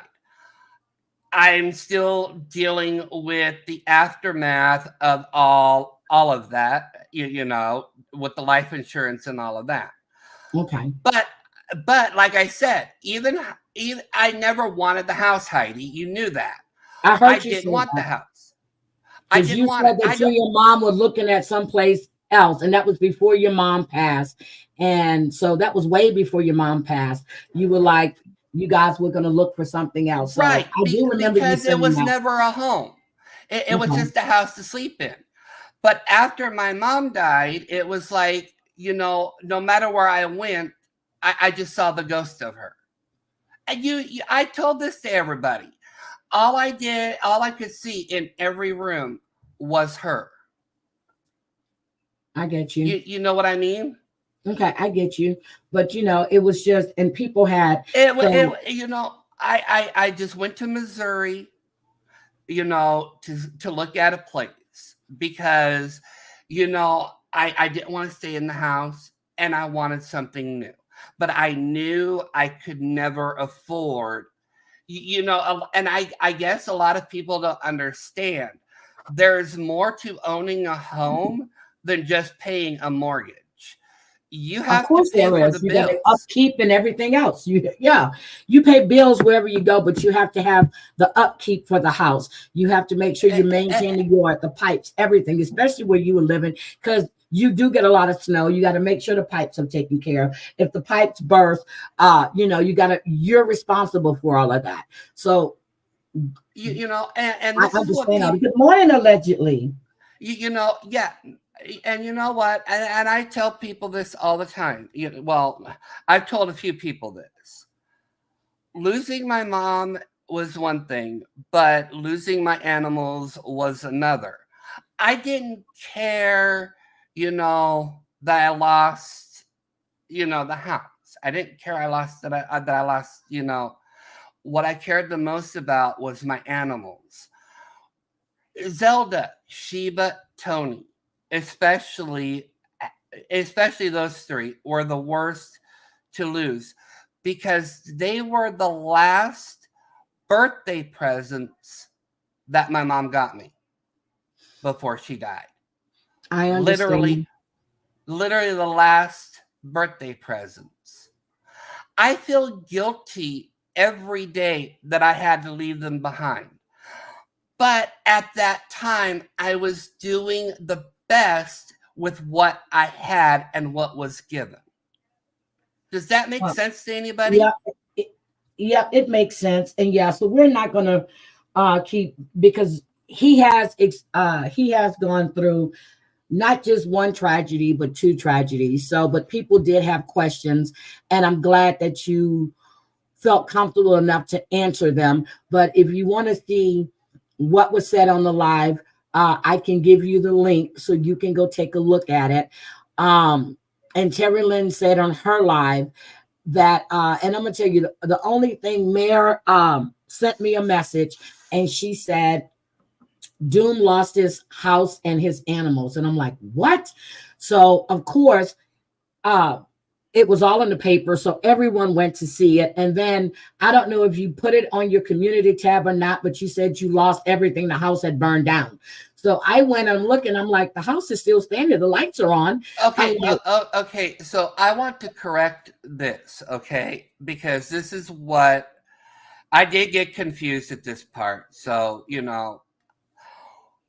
when my house burned, yes, it was still standing, but the insurance company labeled it as a total loss. okay. And what people need to understand is when an insurance company labels it as a complete loss, whether it's standing or not, it's a complete loss. A complete loss means that the repair for the house is going to be more than what it's worth. Yep, that's true. It's like a car when you have an accident. Yep. So, I did get called out when people were going, "What? But your house is still standing." The repairs would have been more than the value of the house. Got you. Let me make this quite clear. Let me make this quite clear, because I want to set the record straight. And this is what is really irritating me. And I don't really care who comes after me for this. But what I hate the most is people saying that I made a profit off of the house. Okay, Let me explain something. Okay, Let me explain this. When you owe a mortgage on a house, the insurance company pays the mortgage first. You're not given that money. So when they write out a check for the value of the house, you're not getting that company. check. Yep. It goes to the mortgage company. Yep. With your possessions check, most of that, if you get any of it, goes to the mortgage company too. So when people are out there going, I made a small bundle off my house, no. The money that I got for the house and for my possessions went to pay the mortgage off. All the money that I got, or that I have right now, literally, is from selling of the house. And let me tell you something. Just because your house was worth $180,000 before it burned doesn't mean it's worth $180,000 after it burned. Nope. And I learned that the hard way. So people are wondering where I'm at right now. I'll tell you where I'm at, because I have no shame. Right now, I am staying in a hotel until I can find a home. So are you in Missouri? Are you in Missouri? I mean, you don't have to tell me. I was just asking. No, you know what? I don't really care anymore. Everything has already been out. Because I thought you might be staying with your mom's friend or something until you found No. Okay. I'm not going to say where I'm staying at, so it doesn't matter. No problem. Okay. But no. After the fire happened, I did go back to Missouri. We came back here in July because I had to settle her estate. Now, people are wondering why I went back to Missouri. Well, if I stayed here, where would I stay? You know what I mean? Where would I stay? Where would I have stayed if I stayed here? So I did go back to Missouri. Yeah, so I went back to Missouri. And, I came back up to Omaha at the end of July because I had to settle mom's estate. And I've been here since then because let me tell you, settling her estate was not easy. Oh my God, I've had so many headaches dealing with that estate. I do not even want to go there again. You don't have to talk about all of that, Joan. But yeah, so yeah, you don't have to talk about all of that. I just lit my candle, fresh Fraser, and this smells so good. It has cedar and balsam in it. Oh my God. But no, you don't have to go through all of that. But I'm glad you hold on. Unless your mortgage was more than a payoff, they wouldn't take the money for your personal. But that's the problem, Denver. The mortgage was more because my mom had gone into the hospital. Yep. So you know, it was like Denver works with mortgage. Yeah, so that's what she does. She works with mortgages.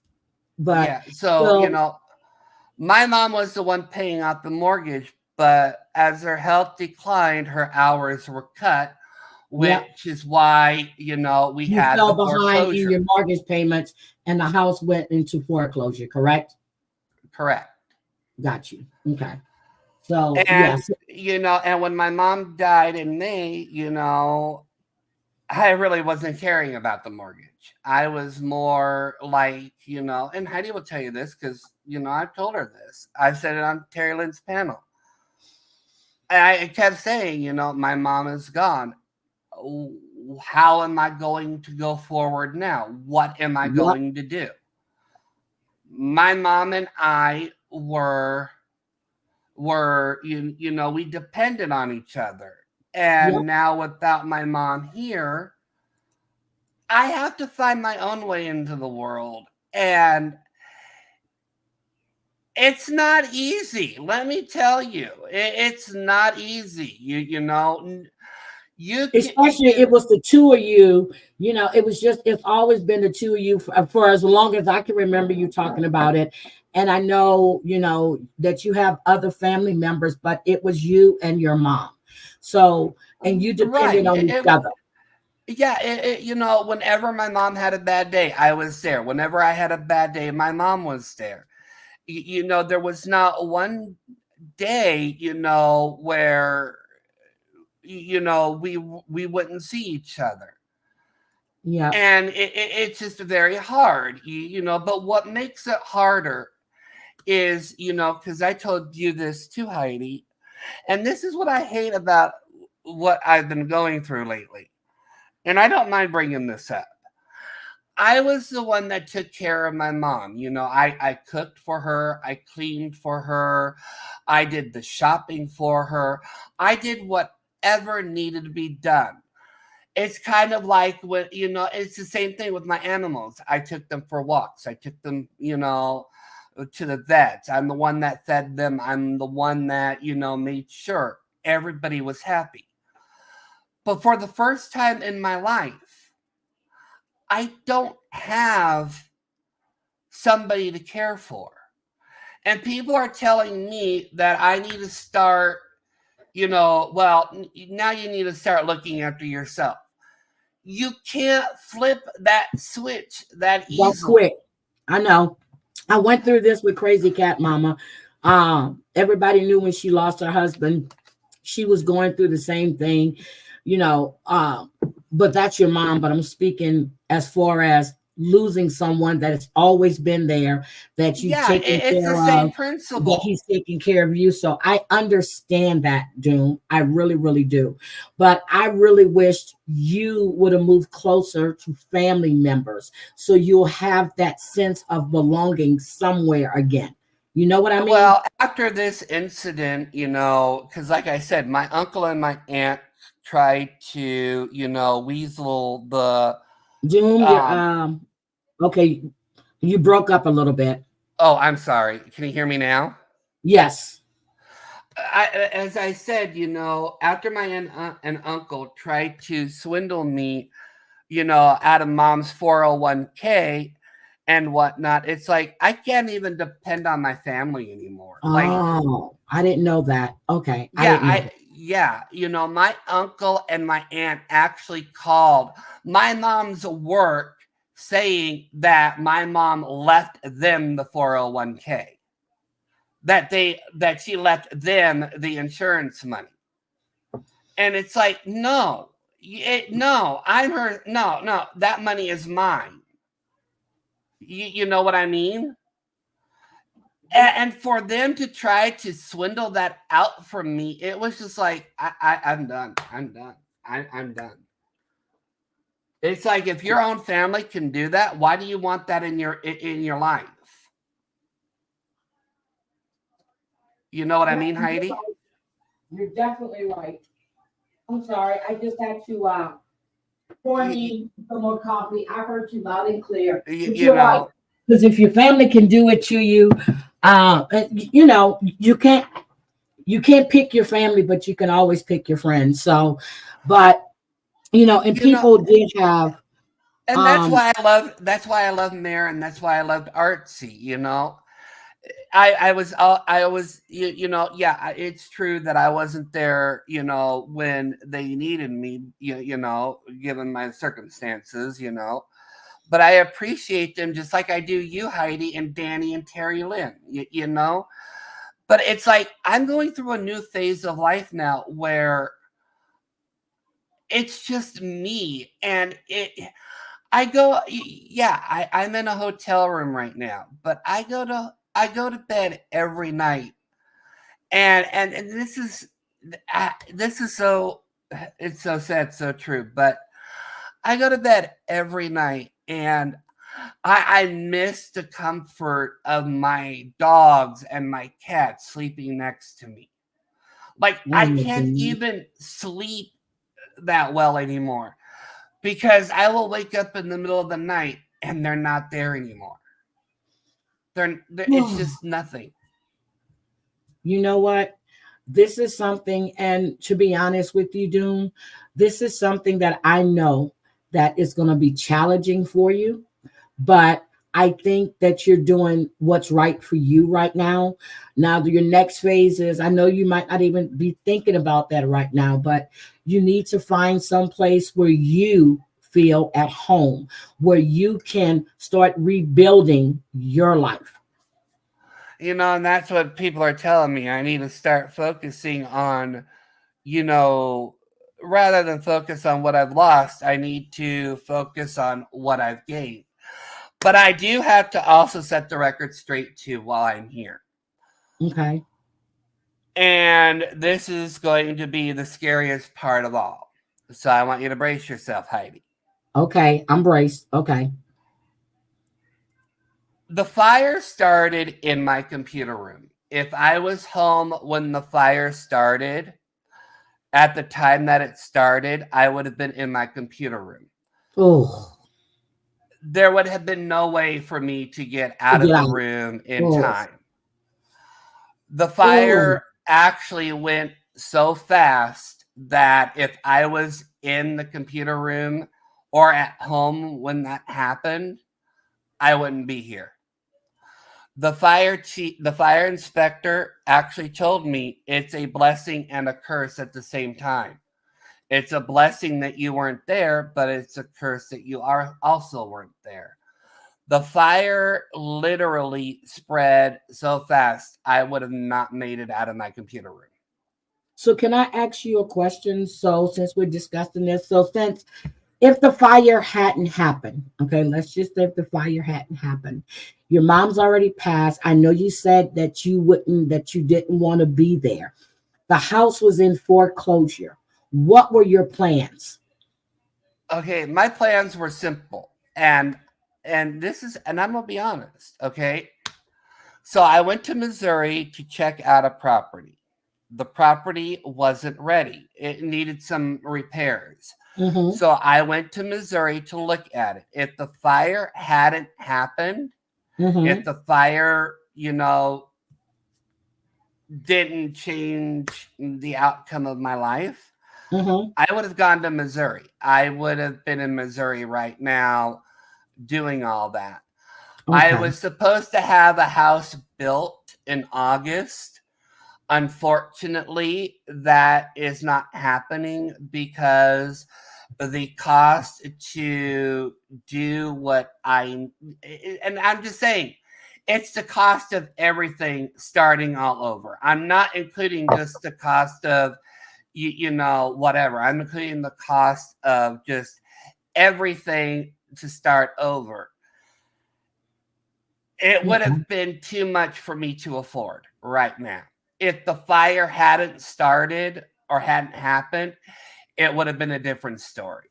But Doom, I don't want you to waste whatever money you have by just staying in a hotel. You need to get No, someplace. actually, no, no, Heidi, that's being taken care of right now. I did find a place. Okay, all right. So I'm doing the whole the whole buying and selling at the moment. Okay. So that's what I'm waiting for. I'm waiting for everything to get finalized. I found a home that I could afford, and it came with, you know, all the appliances. That was the biggest drawback of the place in Missouri. I would have had to buy all new appliances. I would have had to do the rewiring. Then I would have had to buy the furniture. Then I would have had to go out and buy the necessities that I needed. So the house in Missouri was a fix me up.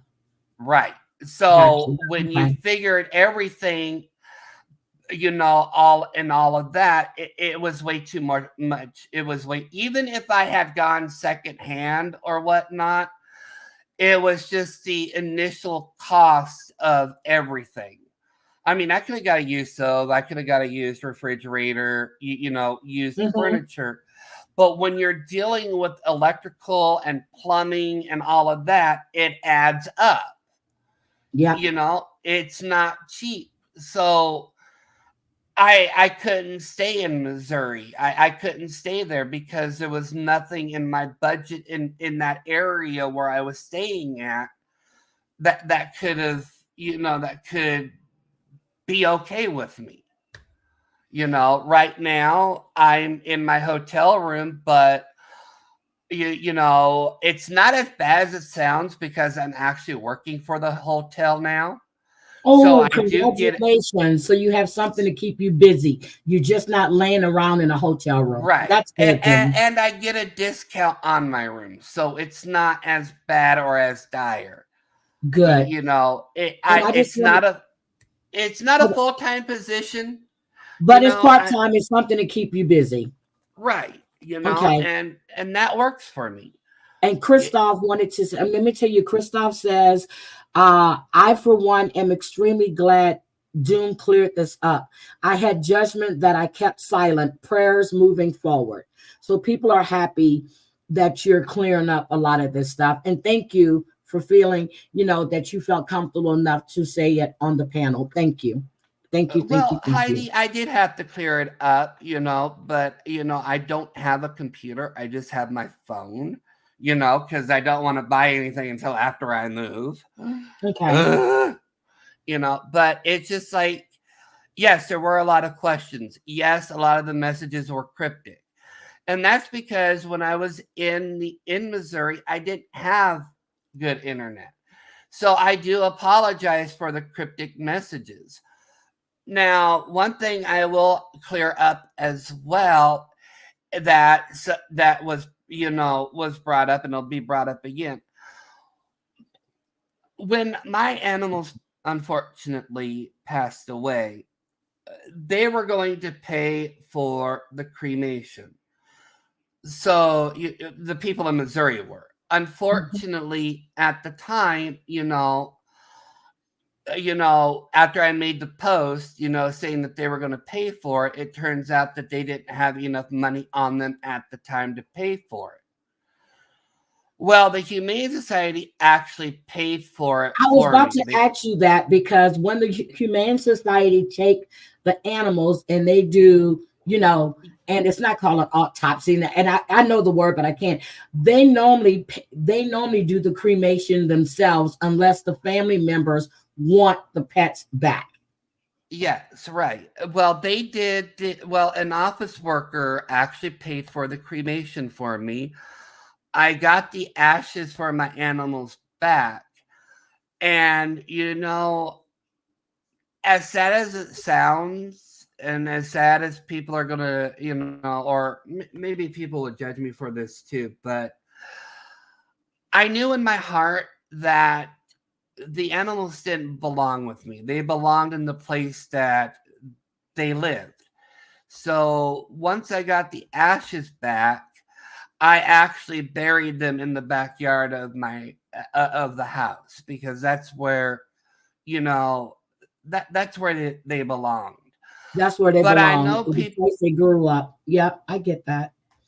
I But get that. people were asking well, I thought it was already paid. I thought it was already being taken care of. Yet now you're saying it's being taken care of by somebody else. Well, that's what I meant. The people I was staying with in Missouri, they were originally going to pay for it. Unfortunately, at that time, they didn't have the money. So one of the workers at the Humane Society actually paid for the cremation for me. Okay. So that was really kind-hearted. I I think did it go was back. extremely kind-hearted. And You then know, you're being sorry. Just another troll said, "Don't wait too long, Doom. We are forgiving people. Reach out if you need support." and I have been. I went to a local church, and they've actually helped me out quite a bit. They actually gave me clothes. They gave me a coat for winter. I got some boots, but the church that I went to, they heard about it in the paper and they were trying to reach me. Well, I at the time I didn't know what they were doing, you know what I mean? So I just was like, okay, here I am. And they were like, okay, well, we got these donations for you.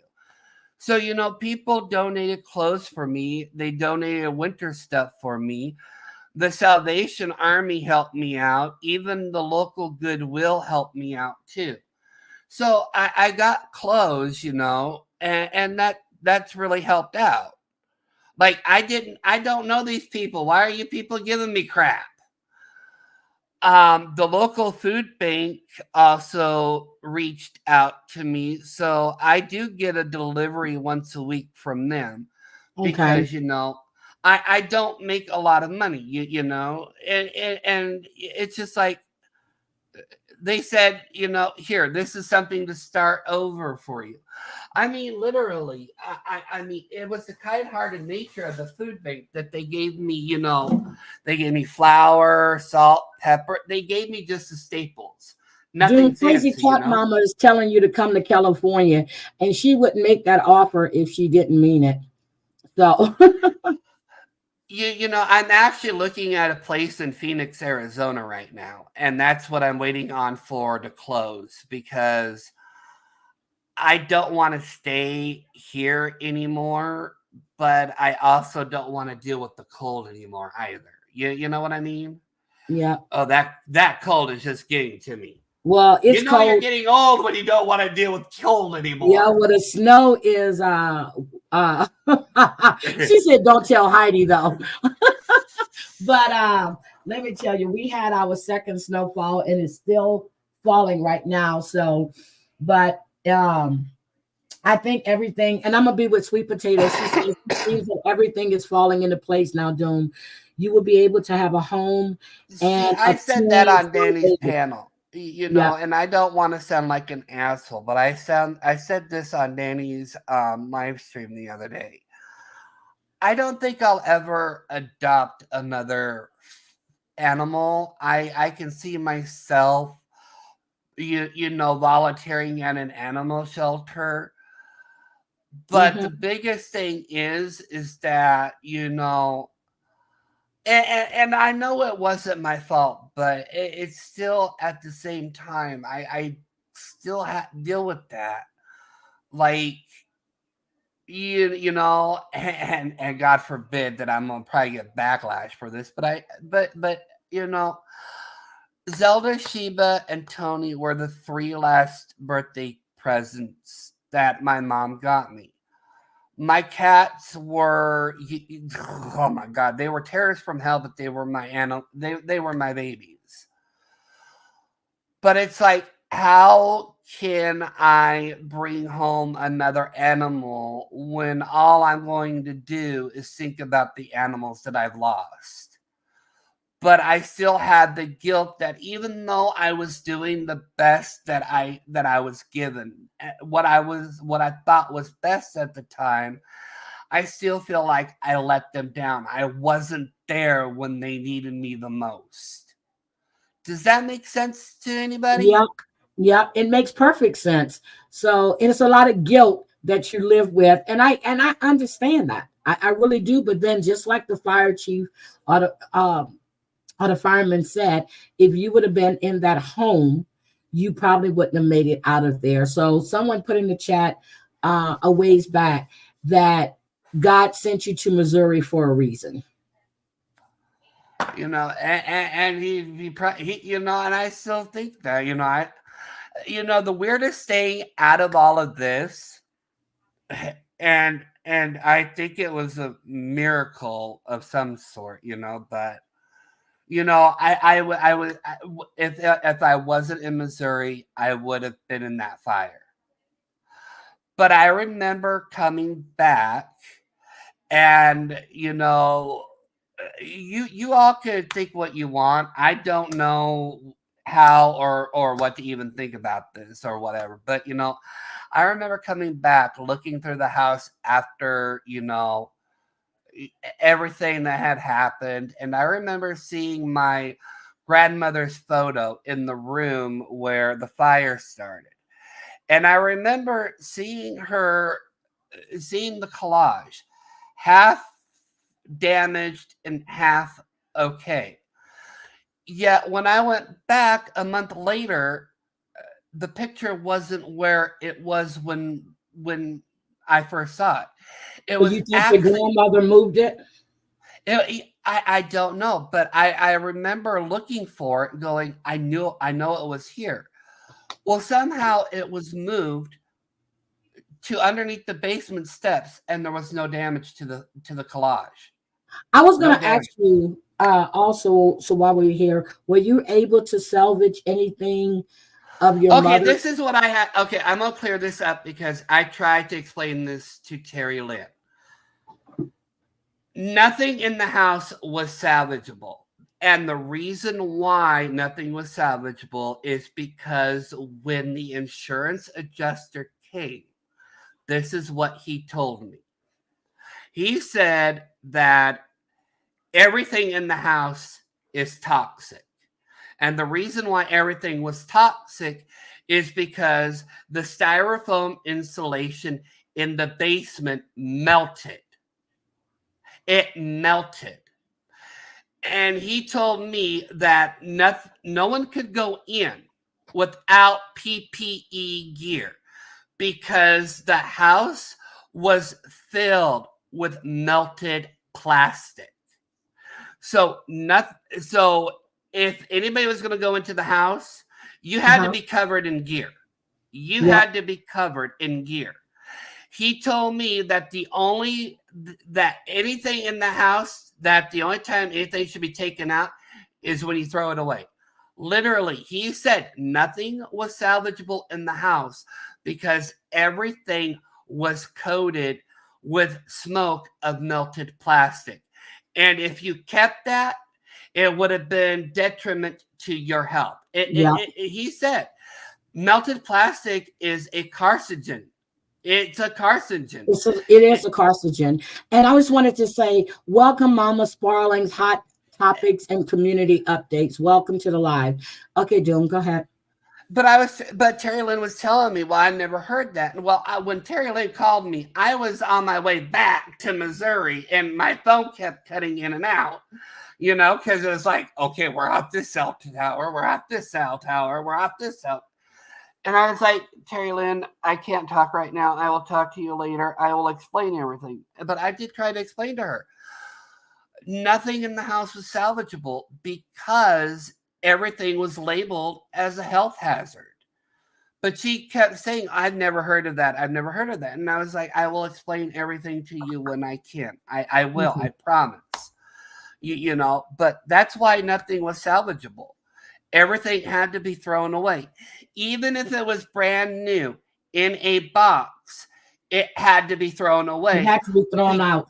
But the best thing now, Doom, you know how we used to have all these photo albums and stuff? All your pictures can be uploaded, so I don't know if you have pictures of your mom and everybody uploaded. I've already done that. I've already digitalized my grandmother, and I digitalized the only 5 pictures I have of my mom.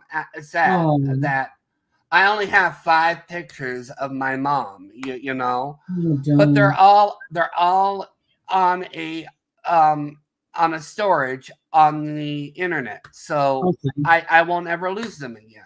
Well, what really hurts me the most is while I was in Missouri, my phone that I was using at that time died on me, literally just died, and they couldn't even salvage the pictures that I had of Tony, Sheba, and Zelda. So I don't even have pictures of them no more.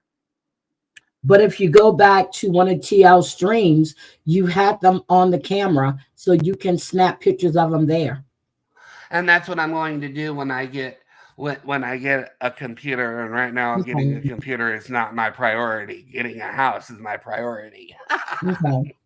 Yeah. So I'm glad. I am really, hi Roxy. I am glad that you were willing, or you asked to come, to take over, and so that way you can explain things. And I really, really appreciate it. But when you get your laptop or whatever else, I will find the link to that live that I did, and I will send it to you, so that way you have it. You can see it for yourself. And whatever innuendos or whatever, you can see exactly what was said. And people, you know what, Heidi? We've been through this. I've been in your chat back and in and out for a while. Okay. And this is what I've learned, from being around you, Terry Lynn, being around Maria and Anna. People are going to think what they're going to think. The fact of the matter is this.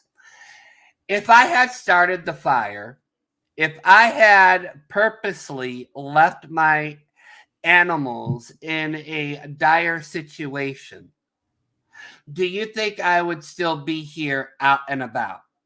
No. I would. No. And I said that on my live stream. I said, if they find that you were the cause of the fire, I said, you're in big trouble. And I said that on my live stream. People are going to think what they're going to think. But the fact of the matter is this happened. I wasn't near the house when it happened. I wasn't even in the house. I wasn't even in the state when it happened. And people believe that part. Yeah. But again, the whole situation was leaving the animals alone. And I get it, especially when you have a lot of people that love their animals and they're their fur babies and stuff. And I know when you would have Sheba up there, yes, there was an investigation and he was cleared. But, and people in the chat are saying those animals meant the world to you. So, yeah, and that was the biggest pet peeve I had with everybody. Everybody knew how well I took care of my animals. Like, even when, even at the, even up to the point before this happened, I made sure that they were taken care of first. I was always, on the back burner. Like, I made sure they had food. I made sure they had water. I made sure that they were comfortable. Let me ask you this real quick. Somebody said, and I don't remember who said it. Someone said that supposedly your neighbor was supposed to be watching out for your animals. Did you ever tell that to anyone? Okay. The only thing that I told my neighbor was this, and this is where everything gets convoluted, because like I said, it was just a choppy time. Okay. I asked my neighbor to look after my home while I was gone. I never gave him a key to the house. I should have given him a key. But I don't trust people. Naturally, I don't trust people. especially if I'm out of state. You know, I'm not going to willy-nilly give somebody a key. You know what I mean? I get But you. Okay. I did tell him, look, I'm going out of state for 3 days. Not even. I will be back Wednesday. Can you please look after the house to make sure everything is okay? Okay, that's what that came from. Okay. What freaking irked me the most, and I blew up at him too, right in front of a police officer, mind you. I literally blew up at him. I said, there was a rock right there by the freaking window. Why didn't you throw the freaking rock in the window and try to at least save one fucking animal? Why couldn't you have picked up that rock instead of watching the fucking fire? What the fuck is wrong with you, dude? So, and the neighbor knew your animals were in the house then, right? Yes. Okay. And I said to him, why didn't you throw a fucking rock at the window and try to save one fucking animal? Undercover Dung said he couldn't have saved those animals, those babies. So I get it. You know, and Undercover is right, because what I had done, and this shows how well that I, you know, wasn't, you know, yeah. Before I left, I turned my central air unit to 70 because I wanted to make sure that my animals were comfortable. Okay. The problem with that is when the fire started, because I had turned it down, the smoke went through the house faster. Ah, okay. The fire chief said the animals were already passed long before the fire department even responded. Got you. Okay. All right.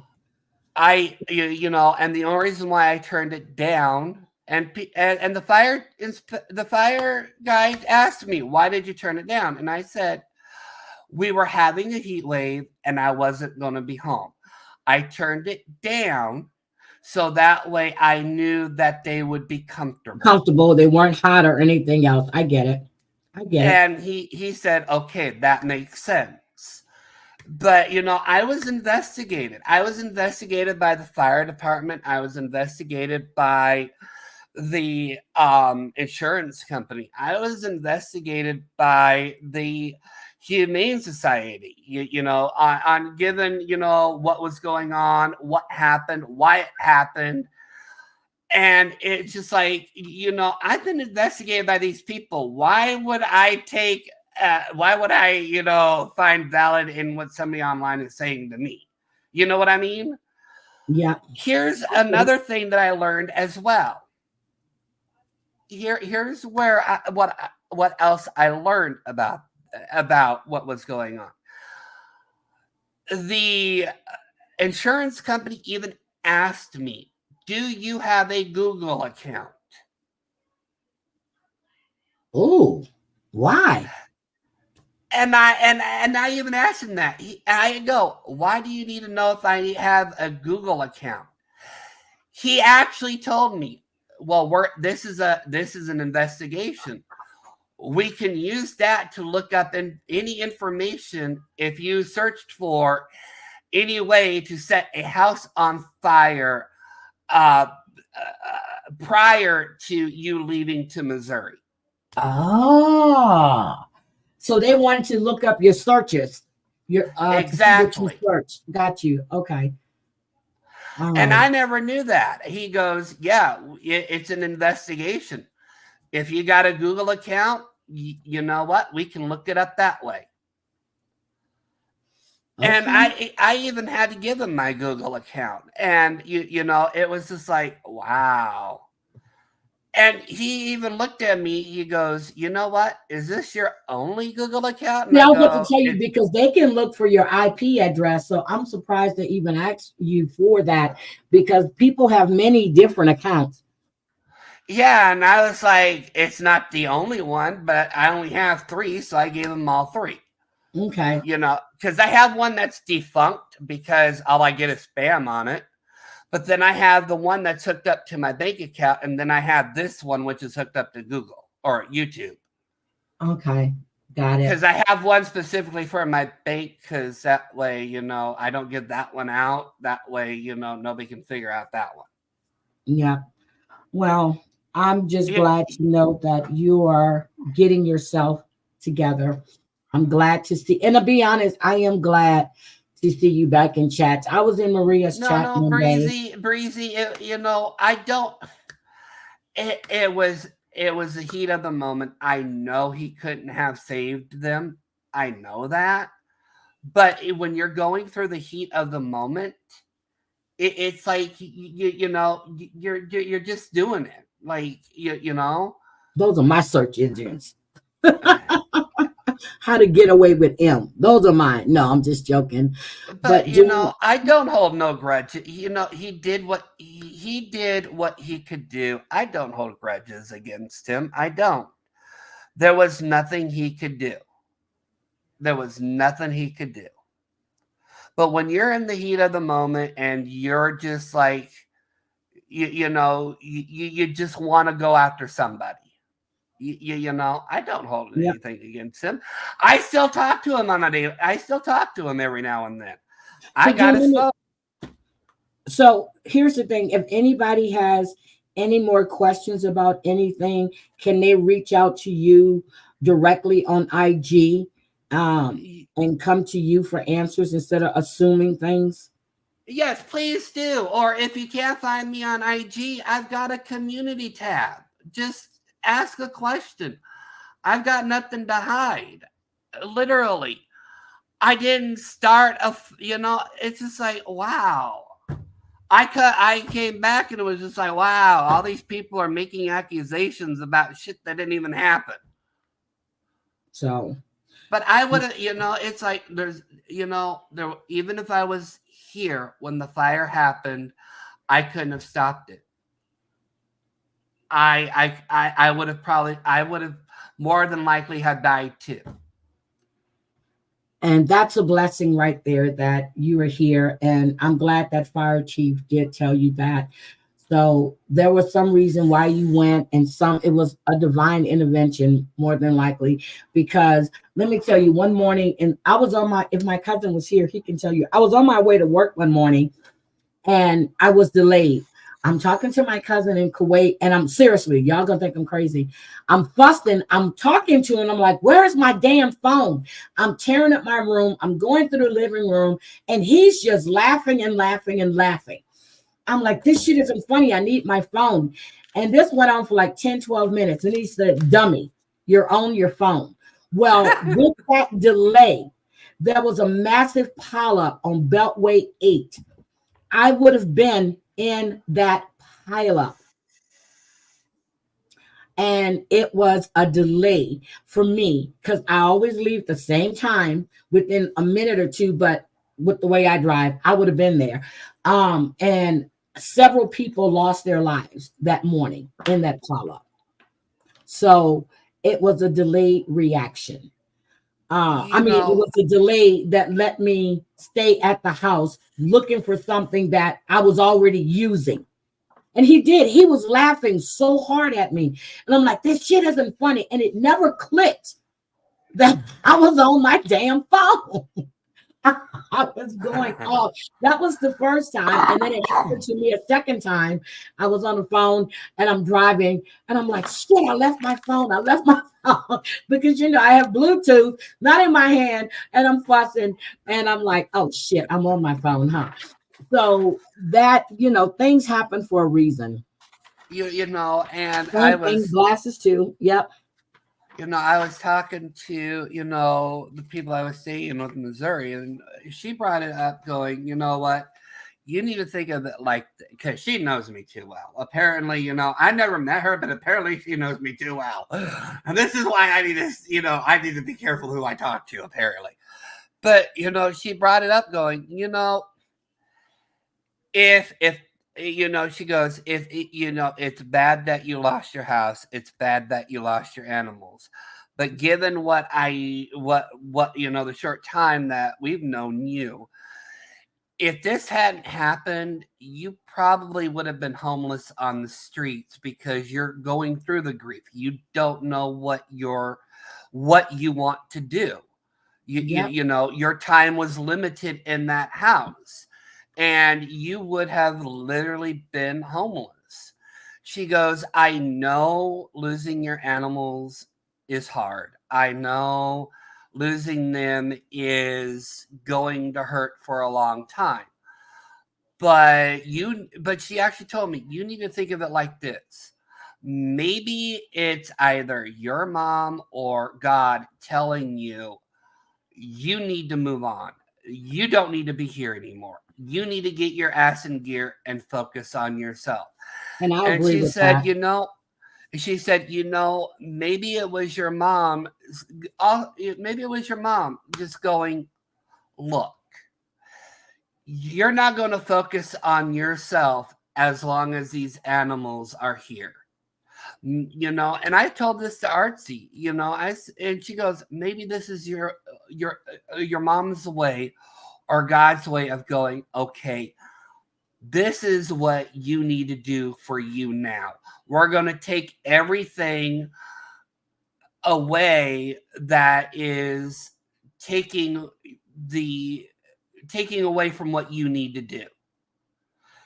And it was just like, that's a harsh way of doing things. I mean, couldn't there have been a little bit of an easier way of getting me in gear? And she's like, and she told me, and this is what I live by every day. This is what she told me. As long as you hold them in your heart, never is never. She goes, nothing is forever. As long as you hold them in your heart, they will always be with you. But do this. Don't sit there and worry about the things that you've lost, but go forward and honor their memory. Honor your animals' memories. Honor your mom's memory. Honor your mother by going forward. I know it's going to be hard, and I know you're going to take this with a grain of thought, or with a grain of salt, but go forward and just take this as, this is her way of saying you need to focus on you. Because as long as those animals were there, you weren't even worried about losing the house. You weren't focusing on what needed to be done. But now that now that I forgot what term that she used, the word, but she said, without these objectives there, now you can focus on you, and you need to do what you need to do. And I agree with that. Very wise woman. And she said,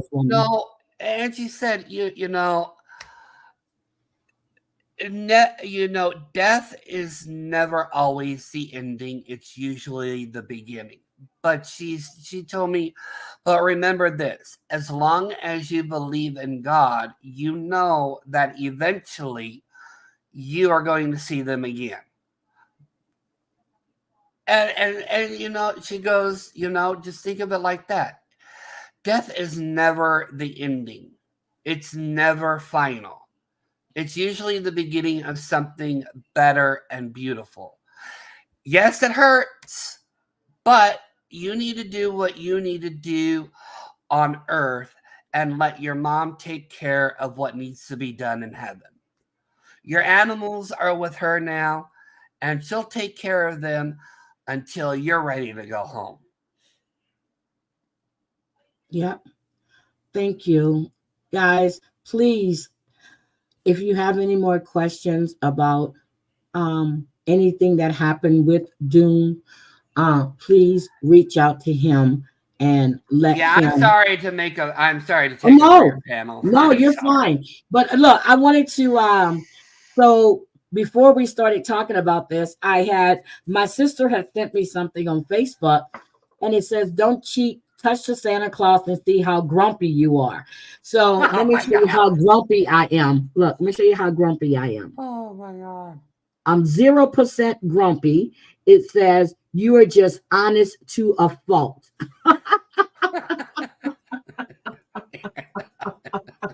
And I'm not grumpy. I'll tell you just how I feel. I'm not grumpy at all. I'm a very happy person. I'm a very laid back person. So I don't bite my tongue. I've never known you to be grumpy. I haven't. I've been pissed off, not grumpy. Pissed off. Oh, yeah, but pissed off is different than being grumpy. Yep. Yeah, but but no, you asked if you can take over, and I said go for it, and I knew you had things that you had to say, so I'm just happy that you were comfortable enough to do it here. You know, I keep telling everybody, and I will keep saying this: if I could give back all the money in the world to get my pets back and my mom back, I would do it in a heartbeat. I would rather be broke and homeless if I could just have my animals and my mom back. Oh, I hate how people, that's the biggest hurt for me right now. And I don't know if you can tell it in my voice, but that's the biggest hurt. You're still hurting. You're still grieving. And that's understandable. That's the biggest hurt. I don't care about the money. Never cared about the money. Money is not, I've always said this. Money is never going to buy me happiness. Money is never going to replace what I've lost.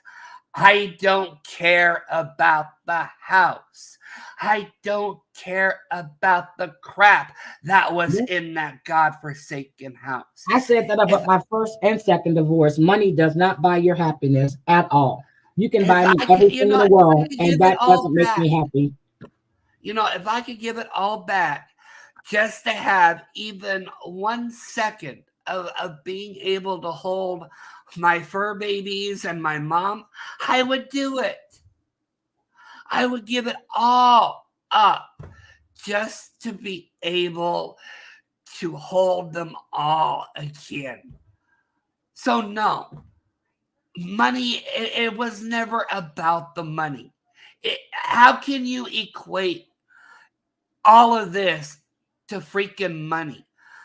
Like, how heartless and cruel can you be to assume that I would take what matters the most and literally put them in harm's way just for a couple bucks? No. And I'm going to, and I know I'm going to get bitched at for this, and I know Heidi is going to rake me across the coals. But that's like, that's like a mom going out there and paying her family and saying that she just needed a 5-minute break. Oh my God! That's like a crazy woman that just paid her kids. I'm not Denver. Mm-hmm. I would never ever purposely have put my animals in harm's way. If I even knew I wish I could go back in time and unplug my computer. I really wish I could, but I can't. Is there a lot of things that I probably would have done differently? Probably. But you know what? I can't change the past. And like I said, I was doing the best that I could do at that time with what I was given. People on the internet can judge me. People on the internet can throw rocks at me. But you know what? That's not going to ever be as hurtful or as painful as the guilt that I go through every day. Knowing that my animals were in the house and I wasn't there for them. I wasn't there. So, like I said, you all can go on the hate train. Y'all can go on the assumption wagon or the accusation rocket and do whatever you want to do. But let me just tell you this. Nothing that you say, nothing that you do, nothing that you can come up with, it is ever going to be as hurtful or as painful as just losing everything that mattered to me. My mom was my world.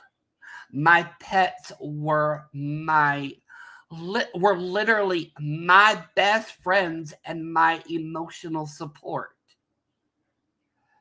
People in the back, you actually think that I would do all of this just to get money? Do you not know who I am? Have you not heard me? Heidi has heard me. Terry Lynn has heard me. Danny has heard me. Have you not been listening? Like, even on my own channel, like literally on my own channel, have you not been listening? I just don't get it.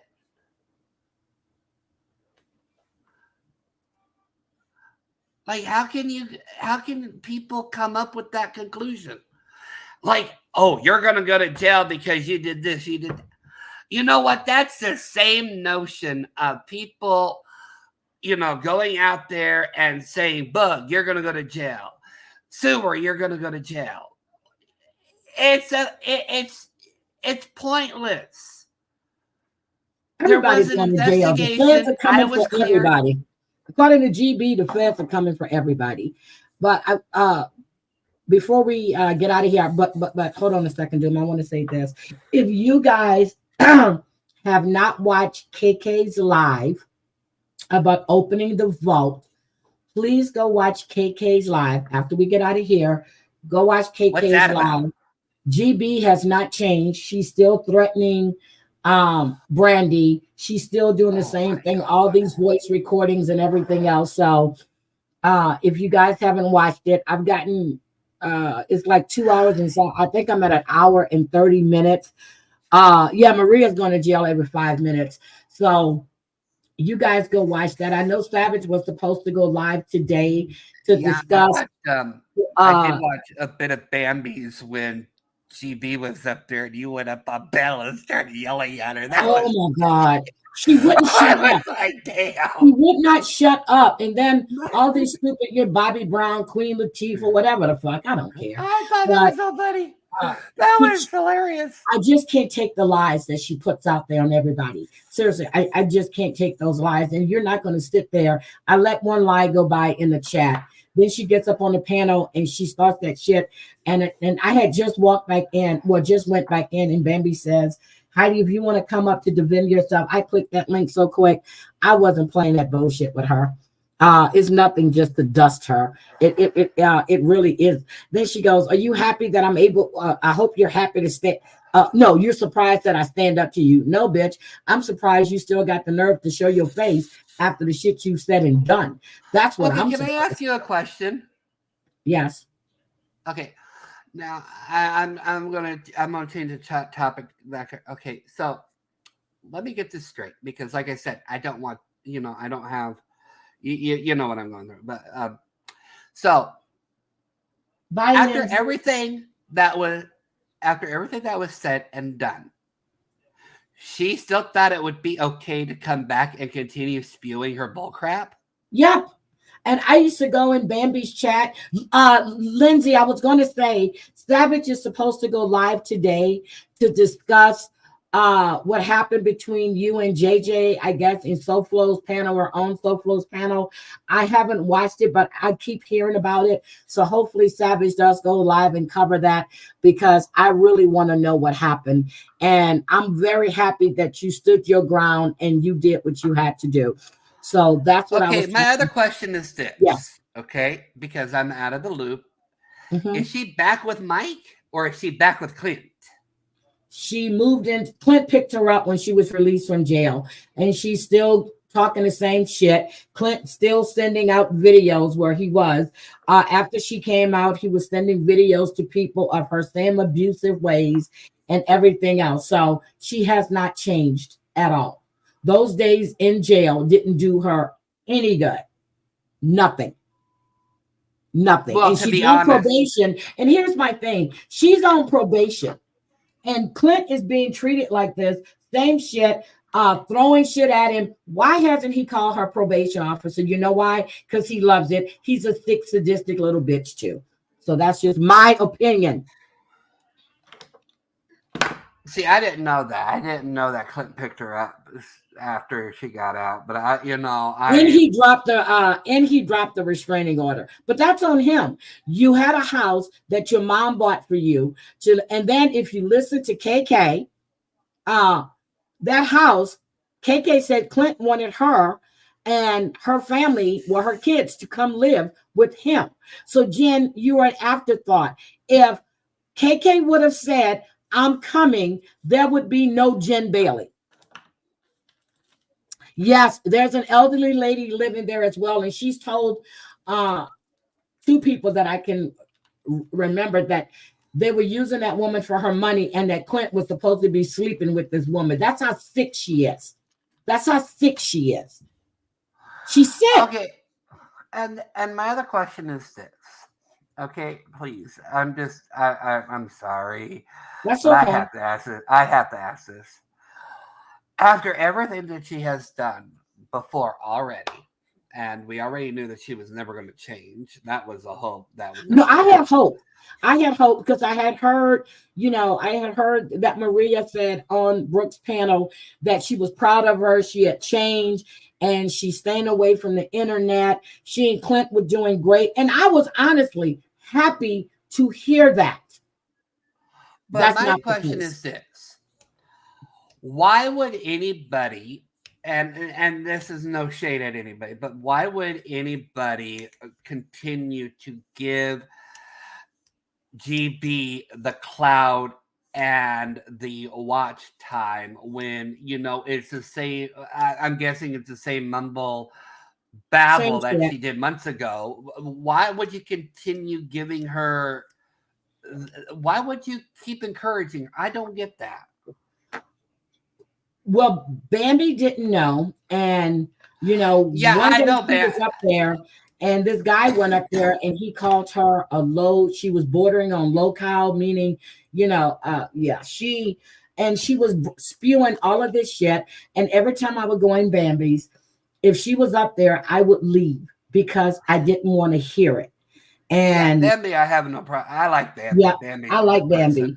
So, but she was trying to use Bambi, the same shit, the love bombing. Oh, you're sexy. The same shit she does with everybody. And then when I went up there, I just asked her, I said, didn't you tell people that Jen Mac fingered you? I said, you were living with Clint. Why are you sending this man nude pics? So, everything she was saying, she doesn't like the truth. She doesn't like the truth being thrown at her at all. She just doesn't like it. So you can call me anything you want to, but bitch, you're never going to call me and say that I had some man fingering me when I was with somebody else. And I'm sending people nude pics when I'm with someone else. So you're never, ever, ever going to be able to say that shit about me. Okay. I'm just going to say this out there. I'm just going to say this out here because you know what? I'm a dude, but I don't want to hear anybody fingering anybody, okay? And I'm sorry, but if you have to go out there and say who's fingering who or who's got whose hand and who's hoo-ha, get off the internet. Yep. And Brooke, I was, I had to leave you live for a while because I had a phone call. So I had every intention of going back in and listening. And then you were talking and then you were cut. So then you started your live back up again. So so are you down for 7 days or was it just a strike? Yeah, and that's what she did. Because Brooke was struck last night by Amber, I take it. Yeah, she was. I made a community post about it too. Okay. So I don't know if she's down for 7 days or not, but I really wanted to go back and listen. So did I, because I fell asleep on her. Yeah. You know, I was like, I I'm don't think tired. you're down because you went live right after that. If you were down, you wouldn't be able to go back live. But try it out and see. Try it out and see. So I really don't like the striking shit. I really don't. But this shit is just out of hand. It really is. But I have to run to the gas station and I need to go clean off my car and see can I open my garage up just to put my car in my damn garage, because if it snows tonight, I don't want my car sitting out there with all that damn snow on it. Yeah, she was struck, sweet potato. Savage, are you going live today? Oh, Savage better be going live today because I need her humor. She said she was going to cover the Lindsay and JJ thing on her channel. I'm still waiting for the proof from JJ about me posing and okay, she's setting her live. Okay. Hey, Savage, can I ask a favor of you, please? Could you set it for 3:30? That's when I get off work.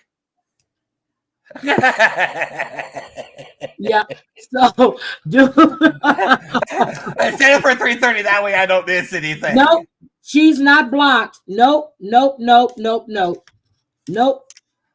She's not blocked. She's in there. So Brooke, she's not down for 7 days at all. She just went live to test to see. So she's not down for 7 days at all. Well, thank God.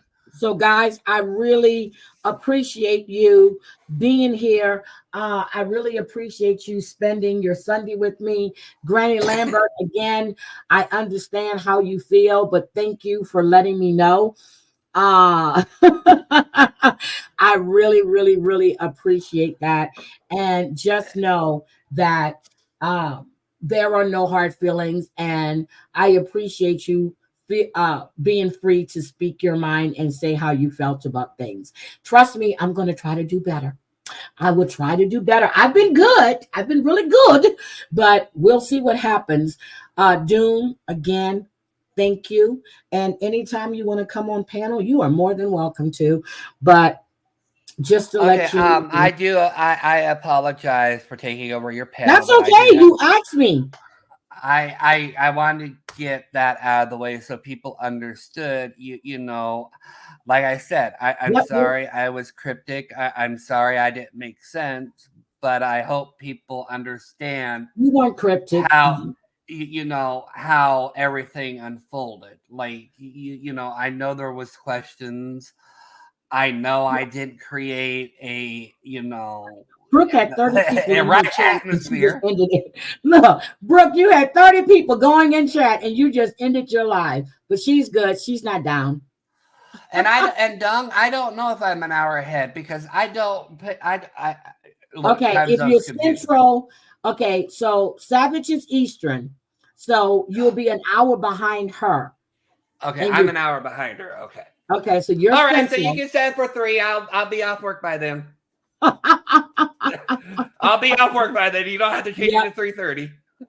So I would definitely see you all in Savage's live. I am getting out of here. I need to go. Let me see. It's still snowing a little bit. I am going to drop down because I got to get ready for work. Heidi, thank you again. Thank you. Thank you for clearing things up. Thank you. Thank you. Thank you. And if anybody has questions, just ask. If I don't answer you on IG, I'm not ignoring you. But if I don't get a hold of you on IG, look, here's my community tab. I will answer any questions. I have nothing to hide. If there's still something out there that doesn't make sense or whatever, I will clear the air. Okay? Don't go around making assumptions or listening to other people when I'm the one that's going through it and none of these bitches online live anywhere near me. You don't know who lives near you, but I understand. But thank you for coming up. You all have a great day. I will. Thank you, sweetie. I will talk at you later. And guys, everybody in the chat, I want to say thank you. And I really, really appreciate appreciate each and every one of you.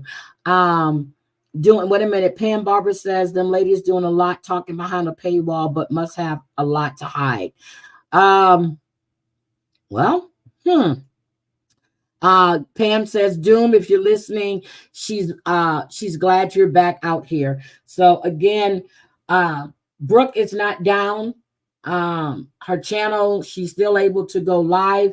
Everybody have a great weekend. I will see you in Savages Live, and I think we're doing Turtle Island tonight. So if you haven't checked out Dolly Vision with Turtle Island, please do. Tonight is going to be a good one. We got to make sure Bomb is safe. We got to make sure Bomb is safe. We got to make sure she doesn't get kicked off the island. Damn it, man, just rewind. Thank you. But just make sure that you tune in for thank you, Undercover. I appreciate that. Tune in tonight for Dolly Vision, Dolly, and Turtle Island. Love you guys. Have a great Sunday. Bye.